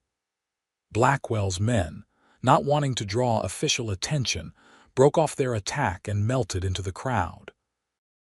The officer reached Yates, who was straightening his clothing with forced casualness. "What's going on here?" the officer demanded. "Just a misunderstanding," Yates replied smoothly. "These gentlemen thought I was someone else." "Your wife said they were trying to rob you," the officer persisted suspiciously. Yates's eyes found Abigail in the crowd, recognizing her despite the disguise. A flicker of understanding passed between them. "Ah, yes," he improvised. "They were rather insistent about checking my pockets." "Thank you for your timely intervention, officer." The officer looked between them, clearly not entirely convinced but without enough cause to detain anyone. "Be more careful where you wander on the waterfront. Sir, St. Louis ain't always friendly to strangers." With that warning, he moved off to resume his post. Yates made his way to Abigail, taking her elbow in a casual manner that suggested simple matrimonial courtesy rather than urgent need. "Quick thinking," he murmured as they walked swiftly away from the docks. "But they've seen us now. We need to move fast." "The federal marshal's office," Abigail suggested, keeping pace with his long strides. Yates shook his head slightly. "Too risky to go directly there. Blackwell's men will be watching it. We need somewhere to regroup, maybe find additional help." As they hurried through the busy streets of St. Louis, putting distance between themselves and the waterfront, Abigail felt the weight of the documents inside her dress, secured in a makeshift pocket she had sewn. So much depended on getting them to the proper authorities: justice for her father, for Hargrove, for the Osage victims, and for countless others who had suffered under Blackwell's corrupt influence. "I know someone," Yates said suddenly, changing their direction. "An old war comrade who settled here after Appomattox. If he's still in the same place, he might help us." James Rutledge, former Union captain and current owner of a modest printing shop, was indeed still at the same address Yates remembered. His surprise at seeing his old scout quickly gave way to concern as they related an abbreviated version of their situation. "Victor Blackwell," Rutledge mused, pouring them each a measure of whiskey in the small apartment above his shop. "The name's familiar. He's got investments all over the state, including here in St. Louis. Connected to some powerful people, too." "Including law enforcement?" Yates asked bluntly. Rutledge's expression was answer enough. "Not everyone," he clarified, "but enough to make walking into the marshal's office risky without knowing who you can trust." "What about Marshal Sullivan?" Abigail asked. "Is he honest?" "Sullivan's straight as they come," Rutledge confirmed. "The problem is getting to him without being intercepted. His deputy, Wallace, is another matter. Rumor has it he's on several payrolls besides the government's. This complicated matters further. If they couldn't trust the normal channels of approaching the marshal's office, they would need another way to ensure the documents and their testimony reached Sullivan directly." Rutledge, after considering the problem, offered a solution. "Sullivan attends services at St. Michael's Cathedral every Sunday morning, regular as clockwork. Sits in the same pew, third from the back on the right side. Tomorrow's Sunday. You could approach him there public enough to be safe, private enough for a discreet conversation." It seemed their best option. Rutledge generously offered them shelter for the night, converting his small sitting room into a makeshift bedroom.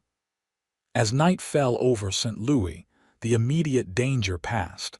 Abigail found herself finally able to process all that had happened. Sitting by the window, watching the city lights while Yates conferred with Rutledge about potential escape routes if things went wrong at the church, she was struck by how far she had come from the sheltered shopkeeper's daughter she had once been. the woman who now wore a pistol hidden in the folds of her borrowed dress, who had outwitted dangerous men and traveled across the state with a price on her head, seemed like a different person entirely. Later, as they prepared for sleep in Rutledge's modest accommodations, Yates approached her with uncharacteristic hesitation. "Tomorrow could change everything," he said quietly, standing close enough that their conversation wouldn't carry to their host in the next room. "If Sullivan takes our evidence, if he acts on it, then Blackwell might finally face justice," Abigail finished for him, "and we might be safe at last." "Yes." Yates seemed to struggle with his next words, "but it also means decisions about what comes after." Abigail understood immediately. Once their shared mission was complete, once the danger that had bound them together was past, they would need to determine what remained between them if the connection forged in crisis could survive in peace. "Whatever comes after," she said, reaching for his hand, "I want to face it with you, Yates. That much I know for certain." The simple declaration seemed to ease something in him, his fingers interlaced with hers, warm and strong. "When I first saw you in Clifton Hill being forced onto that horse," he said softly, "I acted on instinct. I had no idea that saving you would end up saving me too." "Saving you?" Abigail questioned. "From the half-life I was living," he explained. "Existing but not really alive, hiding from connections that might hurt me again." His free hand came up to touch her cheek gently. "You brought me back to life, Abigail Sinclair." The tenderness in his touch, the raw honesty in his words, melted something inside her that had been frozen since her father's death. Standing on tiptoe, she pressed her lips to his in a kiss that conveyed all she couldn't yet put into words: her gratitude, her admiration, and the love that had grown steadily despite the chaos surrounding them.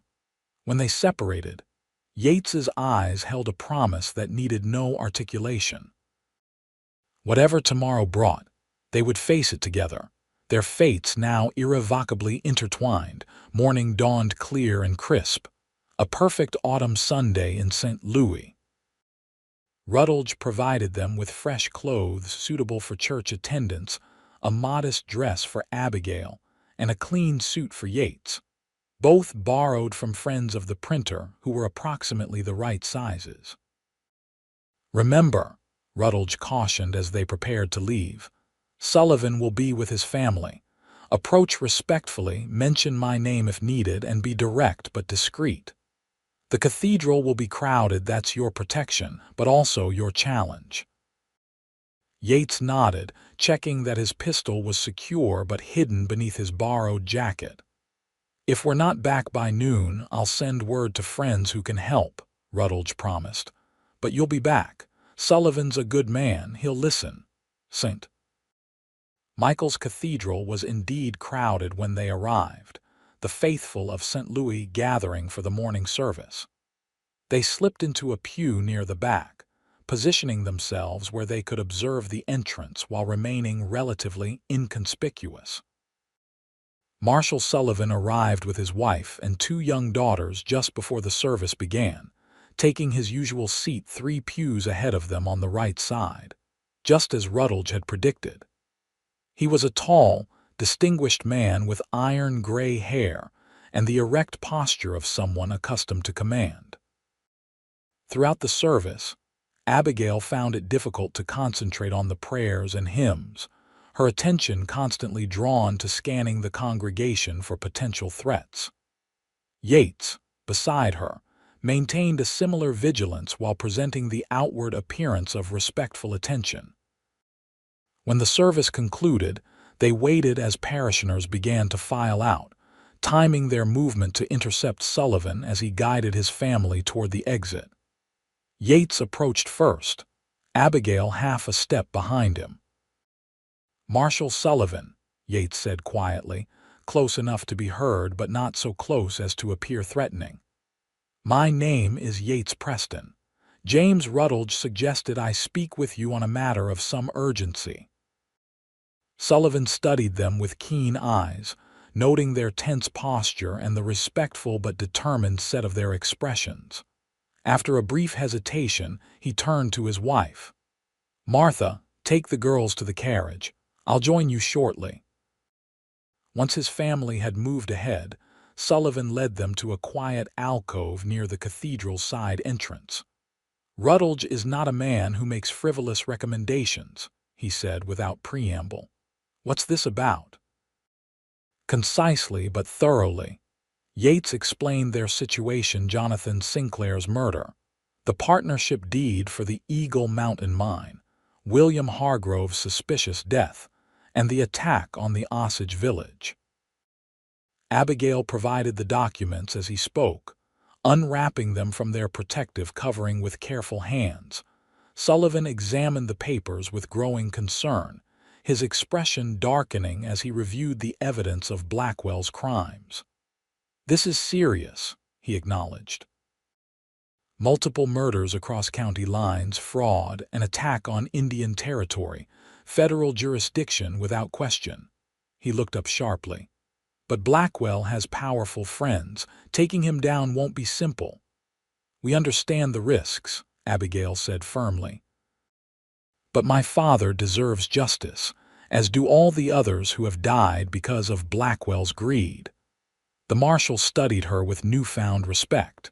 "You're a brave young woman, Miss Sinclair."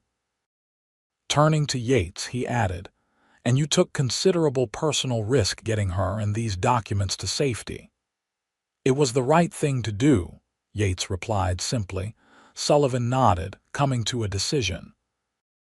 "I'll need you both to come to my home, not my office.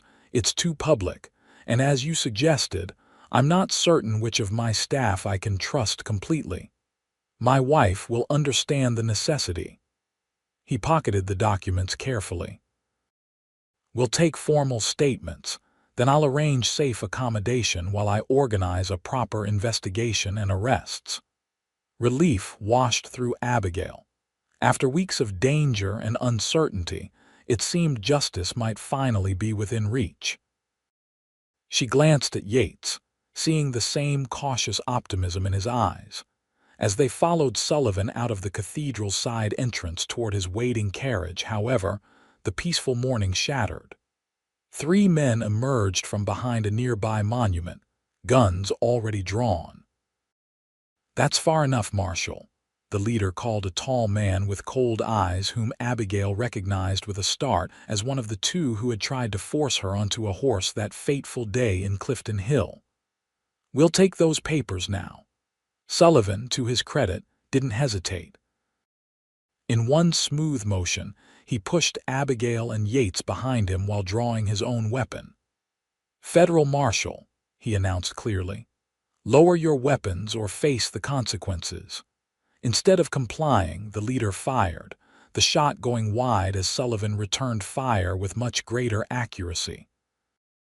The man crumpled with a cry of pain, clutching his shoulder. His companions, seeing their leader fall, hesitated just long enough for Yates to draw his pistol and fire twice in rapid succession, forcing them to dive for cover behind the monument. "My carriage, quickly," Sullivan urged, backing toward the street where churchgoers were scattering in panic at the sound of gunfire. They had almost reached the relative safety of the vehicle when 2 more of Blackwell's men appeared from around the corner of the cathedral. One fired immediately, the bullet striking Sullivan in the leg. The marshal stumbled but remained standing, returning fire with grim determination. In the chaos that followed, Abigail found herself separated from both men as panicked civilians ran in all directions. A hand grabbed her arm, roughly one of Blackwell's men, his face twisted with malicious triumph. "Gotcha," he snarled, trying to drag her toward an alley. Remembering Yates's lessons, Abigail didn't struggle directly against his stronger grip. Instead, she went suddenly limp, dropping her weight unexpectedly. As the man instinctively bent to compensate, she drove her knee upward with all her strength, connecting solidly with his groin. His grip loosened as he doubled over in pain, giving her the opportunity to pull the small pistol from her dress pocket. She didn't fire too many innocent people nearby, but the sight of the weapon was enough to make the injured man back away, cursing. Looking frantically for Yates, she spotted him engaged in hand-to-hand combat with another of Blackwell's men, his gun apparently empty. Despite being evenly matched in size, Yates's military training gave him an advantage, and he soon gained the upper hand, delivering a knockout blow that sent his opponent crashing to the ground. Sullivan, meanwhile, had taken cover behind his carriage, exchanging fire with the remaining assailants. Though wounded, the marshal fought with the skill and courage of a man long accustomed to dangerous situations. Abigail made her way to Yates, keeping low and using the confusion to her advantage. "The documents," she gasped as they crouched behind a stone planter. "Sullivan has them." "And we need to make sure he keeps them," Yates replied grimly, reloading his pistol with practiced efficiency. "Stay here." Before she could protest, he was moving again, circling behind the attackers to approach from an angle they weren't watching. The distraction allowed Sullivan to get a clear shot at one more of Blackwell's men, who fell with a cry of pain. The remaining gunmen, seeing their advantage evaporating, began to retreat. One fired a final shot toward Sullivan's carriage before they disappeared down an alley, the sound of their running footsteps quickly fading. In the sudden silence that followed, Abigail rushed to where Sullivan leaned heavily against his carriage wheel, his pants leg darkening with blood. "Marshal, are you badly hurt?" she asked, kneeling beside him. "I'll live," he grimaced, pressing a handkerchief against the wound. "Not the first time I've been shot in the line of duty." He patted his pocket where the documents were secured. "More importantly, our evidence is safe." Police whistles sounded in the distance, approaching rapidly. Yates joined them, his knuckles bloodied but his expression relieved. "We need to get you to a doctor," he told Sullivan, "and then finish what we started." Sullivan nodded grimly. "My thoughts exactly, Preston." To Abigail, he added with unexpected gentleness, "Your father would be proud, Miss Sinclair. Not many would have shown the courage you've demonstrated." Before she could respond, Sullivan's carriage driver appeared, having hidden during the gunfight. With his help, they got the wounded marshal into the carriage. Yates and Abigail climbed in after him, and they departed just as the first police officers arrived at the scene. The next hours passed in a blur of activity. Sullivan was treated by his personal physician, the bullet removed from his thigh and the wound bandaged. Despite the doctor's orders to rest, the marshal immediately began organizing a federal response to Blackwell's crimes. Telegrams were sent to Jefferson City, requesting additional marshals. Trusted deputies were dispatched to secure the Eagle Mountain mine with orders to arrest anyone connected to Blackwell. Most importantly, a warrant was issued for Victor Blackwell himself on charges of murder, fraud, and conspiracy. Throughout this flurry of official action, Abigail and Yates remained at Sullivan's home, protected by guards the marshal trusted implicitly. They provided formal statements, examined photographs of known associates of Blackwell to identify those involved in various attacks, and finally, exhausted but relieved, were offered guest rooms to rest. "Blackwell won't escape justice now," Sullivan assured them before retiring to his own room against his wife's protests that he should be in hospital. "The evidence is too strong, the crimes too severe. Even his political connections can't save him from federal charges." As night fell over St. Louis, Abigail found herself standing on the small balcony outside her assigned room, watching the city lights flicker in the distance. The enormity of all that had happened and all that had changed in the weeks since her father's death washed over her in waves. A soft knock at her door broke her reverie. Opening it, she found Yates standing there, his expression both tired and somehow lighter than she had ever seen it. "May I come in?" he asked quietly. Abigail stepped aside to admit him, suddenly conscious of the intimacy of receiving him in her bedroom, regardless of the innocent nature of his visit. Social proprieties that had seemed irrelevant during their desperate flight now reasserted themselves awkwardly. Yates seemed to sense her discomfort. "I won't stay long," he assured her, maintaining a respectful distance. "I just wanted to check that you're all right." "I'm fine," she replied, though the words felt inadequate to describe the complex mixture of grief, relief, exhaustion, and hope she was experiencing. A little overwhelmed by it all, Yates nodded understanding. "It's a lot to process, but you did it, Abigail. You've secured justice for your father. Not many could have endured what you have these past weeks." "We did it," she corrected gently. "I couldn't have done any of it without you, Yates." A moment of silence stretched between them, filled with unspoken emotions. Finally, Yates took a step toward her, his expression serious. "In the church, before everything happened, I was thinking about what comes next," he said. "About what I want after this is truly over."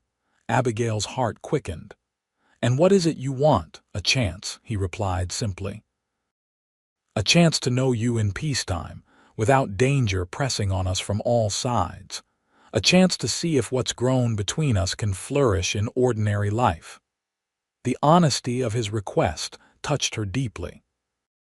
No grand declarations, no assumptions, just a sincere desire to explore the connection they both felt, with the proper time and space to do so. "I want that too," she admitted softly. "More than I can say." Relief and joy mingled in Yates's smile, a full, genuine smile that transformed his features and made him appear years younger. Unable to resist, Abigail closed the distance between them, her arms circling his neck as she raised her face to his. Their kiss held all the promise of the future they both hoped for, tender yet passionate, a commitment without words that nonetheless spoke volumes. When they finally parted, Yates rested his forehead against hers, his arms secure around her waist. "When this is finished," he murmured, "when Blackwell is behind bars and you're truly safe, will you come with me to the cabin? Not to hide, but to begin something new." "Yes," Abigail whispered without hesitation. "Wherever you go, Yates Preston, I want to be by your side."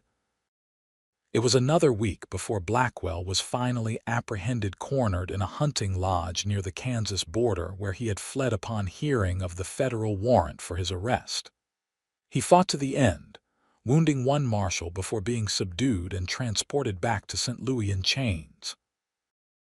Abigail insisted on being present at his arraignment, needing to see with her own eyes the man responsible for her father's murder.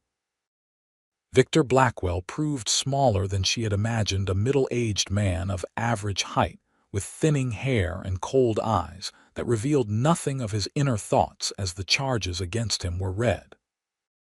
When the judge denied bail, citing the severity of the charges and Blackwell's obvious flight risk, a small measure of peace settled into Abigail's heart. It wasn't the complete closure she might have wished for. Nothing could bring her father back, but it was justice, and it would have to be enough. "Ready to go home?" Yates asked quietly as they left the courthouse, his hand steady at the small of her back. Abigail considered the question thoughtfully. Clifton Hill had been home her entire life, but the store without her father would never be the same. The cabin where Yates lived was remote and rustic, but in the weeks since her rescue, it had come to represent safety and new beginnings. "Yes," she decided, "I'm ready." They traveled first to Clifton Hill, where Abigail settled her father's affairs with the help of the town lawyer. The store was sold to a young couple eager to establish themselves in business, the proceeds providing Abigail with a comfortable nest egg. Personal mementos and family treasures were carefully packed and stored until she could decide their ultimate fate. The town had changed in her absence, or perhaps she had changed too much to fit back into the life she had once known. Either way, when she and Yates rode out of Clifton Hill 2 weeks later, she felt no regret, only a quiet anticipation for the future they would build together. They stopped at the Osage village on their journey north, where Samuel greeted them with quiet satisfaction at the news of Blackwell's arrest and the federal investigation that was now examining all of his business dealings. The tribe had received formal acknowledgement of the attack and promises of restitution, small comfort for those lost, but a step toward justice nonetheless.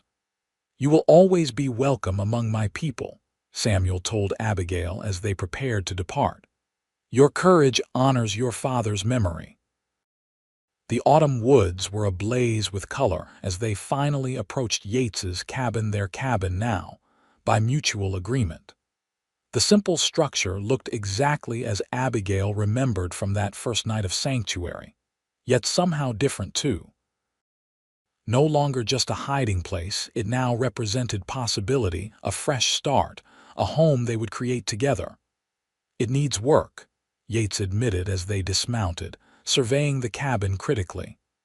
"Another room, maybe, better windows for the winter, a proper garden come spring." "It's perfect," Abigail replied, slipping her hand into his. "We'll make it what we need it to be together." The word "together" seemed to strike a chord in Yates. He turned to face her fully, taking both her hands in his. "Abigail Sinclair," he said solemnly, "these past months have shown me what kind of woman you are: brave, determined, compassionate, stronger than you know. I love you for all of that, and for the way you've brought me back to life when I thought that part of me was gone forever." Abigail's eyes filled with tears at the simple, heartfelt declaration. "And I love you," Yates pressed in, "for saving me that day in Clifton Hill, yes, but more for the man you are: honorable, loyal, fiercely protective of those you care for. You've helped me discover strengths I never knew I had." Yates's expression grew even more serious. "I'm not a wealthy man. This cabin, some savings, my skills as a guide and trapper, that's what I can offer. It's not the comfortable life you knew, it's a life with meaning," Abigail interrupted gently. "A life with purpose and love. That's worth more than any comfort I left behind." With careful reverence, Yates removed a small object from his pocket, a simple gold ring with a modest pearl set in its center. "It was my mother's," he explained. "The one thing of hers I've kept all these years. I've been carrying it since St. Louis, waiting for the right moment." His voice deepened with emotion. "Abigail Sinclair, will you marry me? Make this cabin our home, build a life with me here?" "Yes," Abigail whispered, her heart so full she could barely speak. "With all my heart, yes." As Yates slipped the ring onto her finger, then drew her into a kiss that sealed their promise to one another, Abigail reflected on the strange, winding path that had led her to this moment. A path that had begun in violence and fear on the streets of Clifton Hill, when two men forced her toward a waiting horse, and a cowboy knocked them down, taking her away to safety and ultimately to love. They were married 2 weeks later in a simple ceremony performed by a traveling minister, with Samuel and James Rutledge, who had made the journey from St. Louis specifically for the occasion, as their witnesses.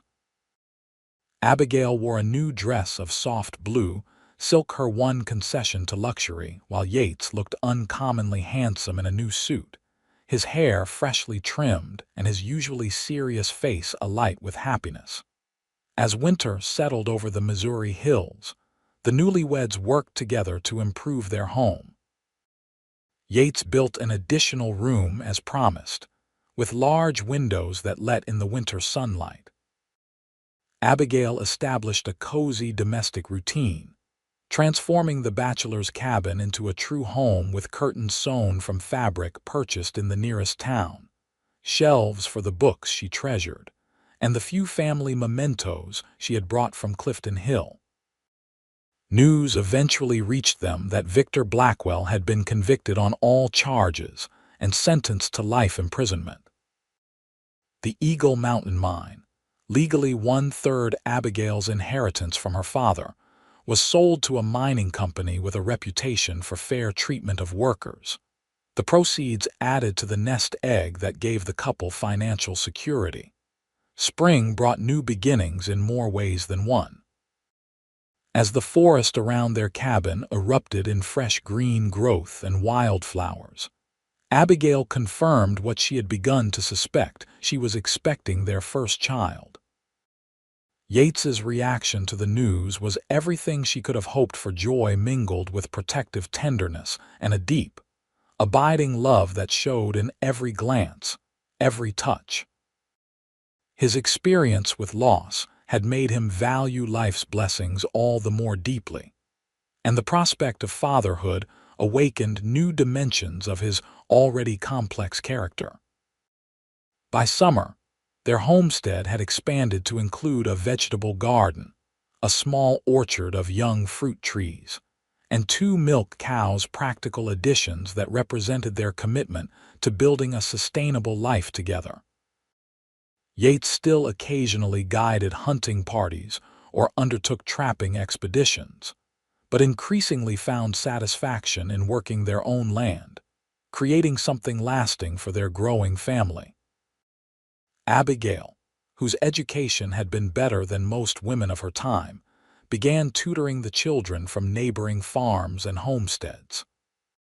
What started as informal lessons around their kitchen table gradually evolved into a small school as word spread of the former shopkeeper's daughter who taught reading, writing, arithmetic, and history with equal passion. Their son, Jonathan, named for Abigail's father, was born as autumn painted the hills gold and crimson once more. He had Yates's dark hair and Abigail's determined chin, a combination that both parents agreed boded well for his future character. Samuel became a regular visitor to their home, teaching the young family Osage traditions and stories that might otherwise have been lost. Through his influence, they developed relationships with the local tribe that benefited both communities, establishing a rare harmony in a time when such connections were often marked by mistrust. As the years passed, their family grew to include a daughter, Eliza, named for Yates's sister, a way of honoring her memory while creating new, joyful associations with the name. Later came another son, Michael, completing their family circle. The children grew up hearing the story of how their parents met, how 2 men were forcing their mother onto a horse, and their father knocked them down and took her away to safety. It became family lore, a tale of courage and destiny that shaped their understanding of the world. What the children understood only as they grew older was how that moment of intervention had changed not just their mother's life, but their father's as well, how 2 wounded souls had found healing in one another, how love had flourished in the most unlikely circumstances, and how the family they created together represented redemption and second chances for them both. On the 10th anniversary of that fateful day in Clifton Hill, Yates and Abigail stood together on the porch of their now expanded home, watching their children play in the summer twilight. Their homestead had prospered, their community connections had deepened, and the love between them had matured into something even richer than the passionate connection that had first drawn them together. "Any regrets?" Yates asked quietly, his arm around his wife's waist. Abigail leaned into his embrace, considering the question seriously. "About us? Never," she replied with certainty. "About the path that brought us here. I wish my father could have known you, known our children, but I've made my peace with the past." Yates nodded, understanding. "I think about Eliza sometimes, how she never had the chance to find what we have.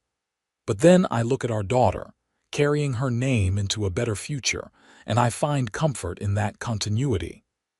"We've built something good here," Abigail said, surveying their homestead with justified pride. "Something that honors those we've lost while creating new joy." "We have," Yates agreed, turning to face her fully. At 40, he was still as handsome as the day they'd met, though silver now threaded his dark hair at the temples. The lines around his eyes spoke of laughter more than hardship, these days evidence of the healing their life together had brought. "And I'm grateful every day for that moment of impulse that made me step in when I saw you in trouble."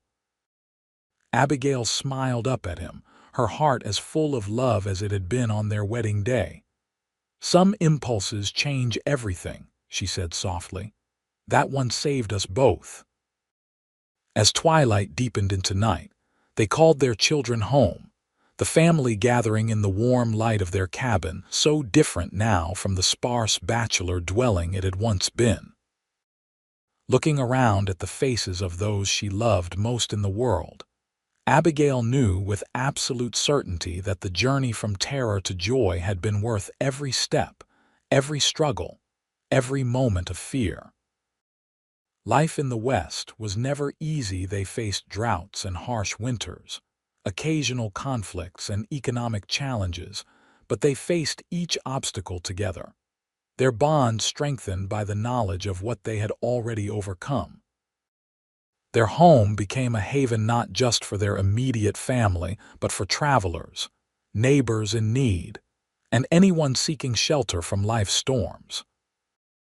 Years later, when their children were grown and beginning families of their own, Yates and Abigail would still sometimes sit on their porch in the evening, hands clasped between them, marveling at the unlikely path that had brought them together, a path that began with violence but led to a love story that would be told and retold through generations to come.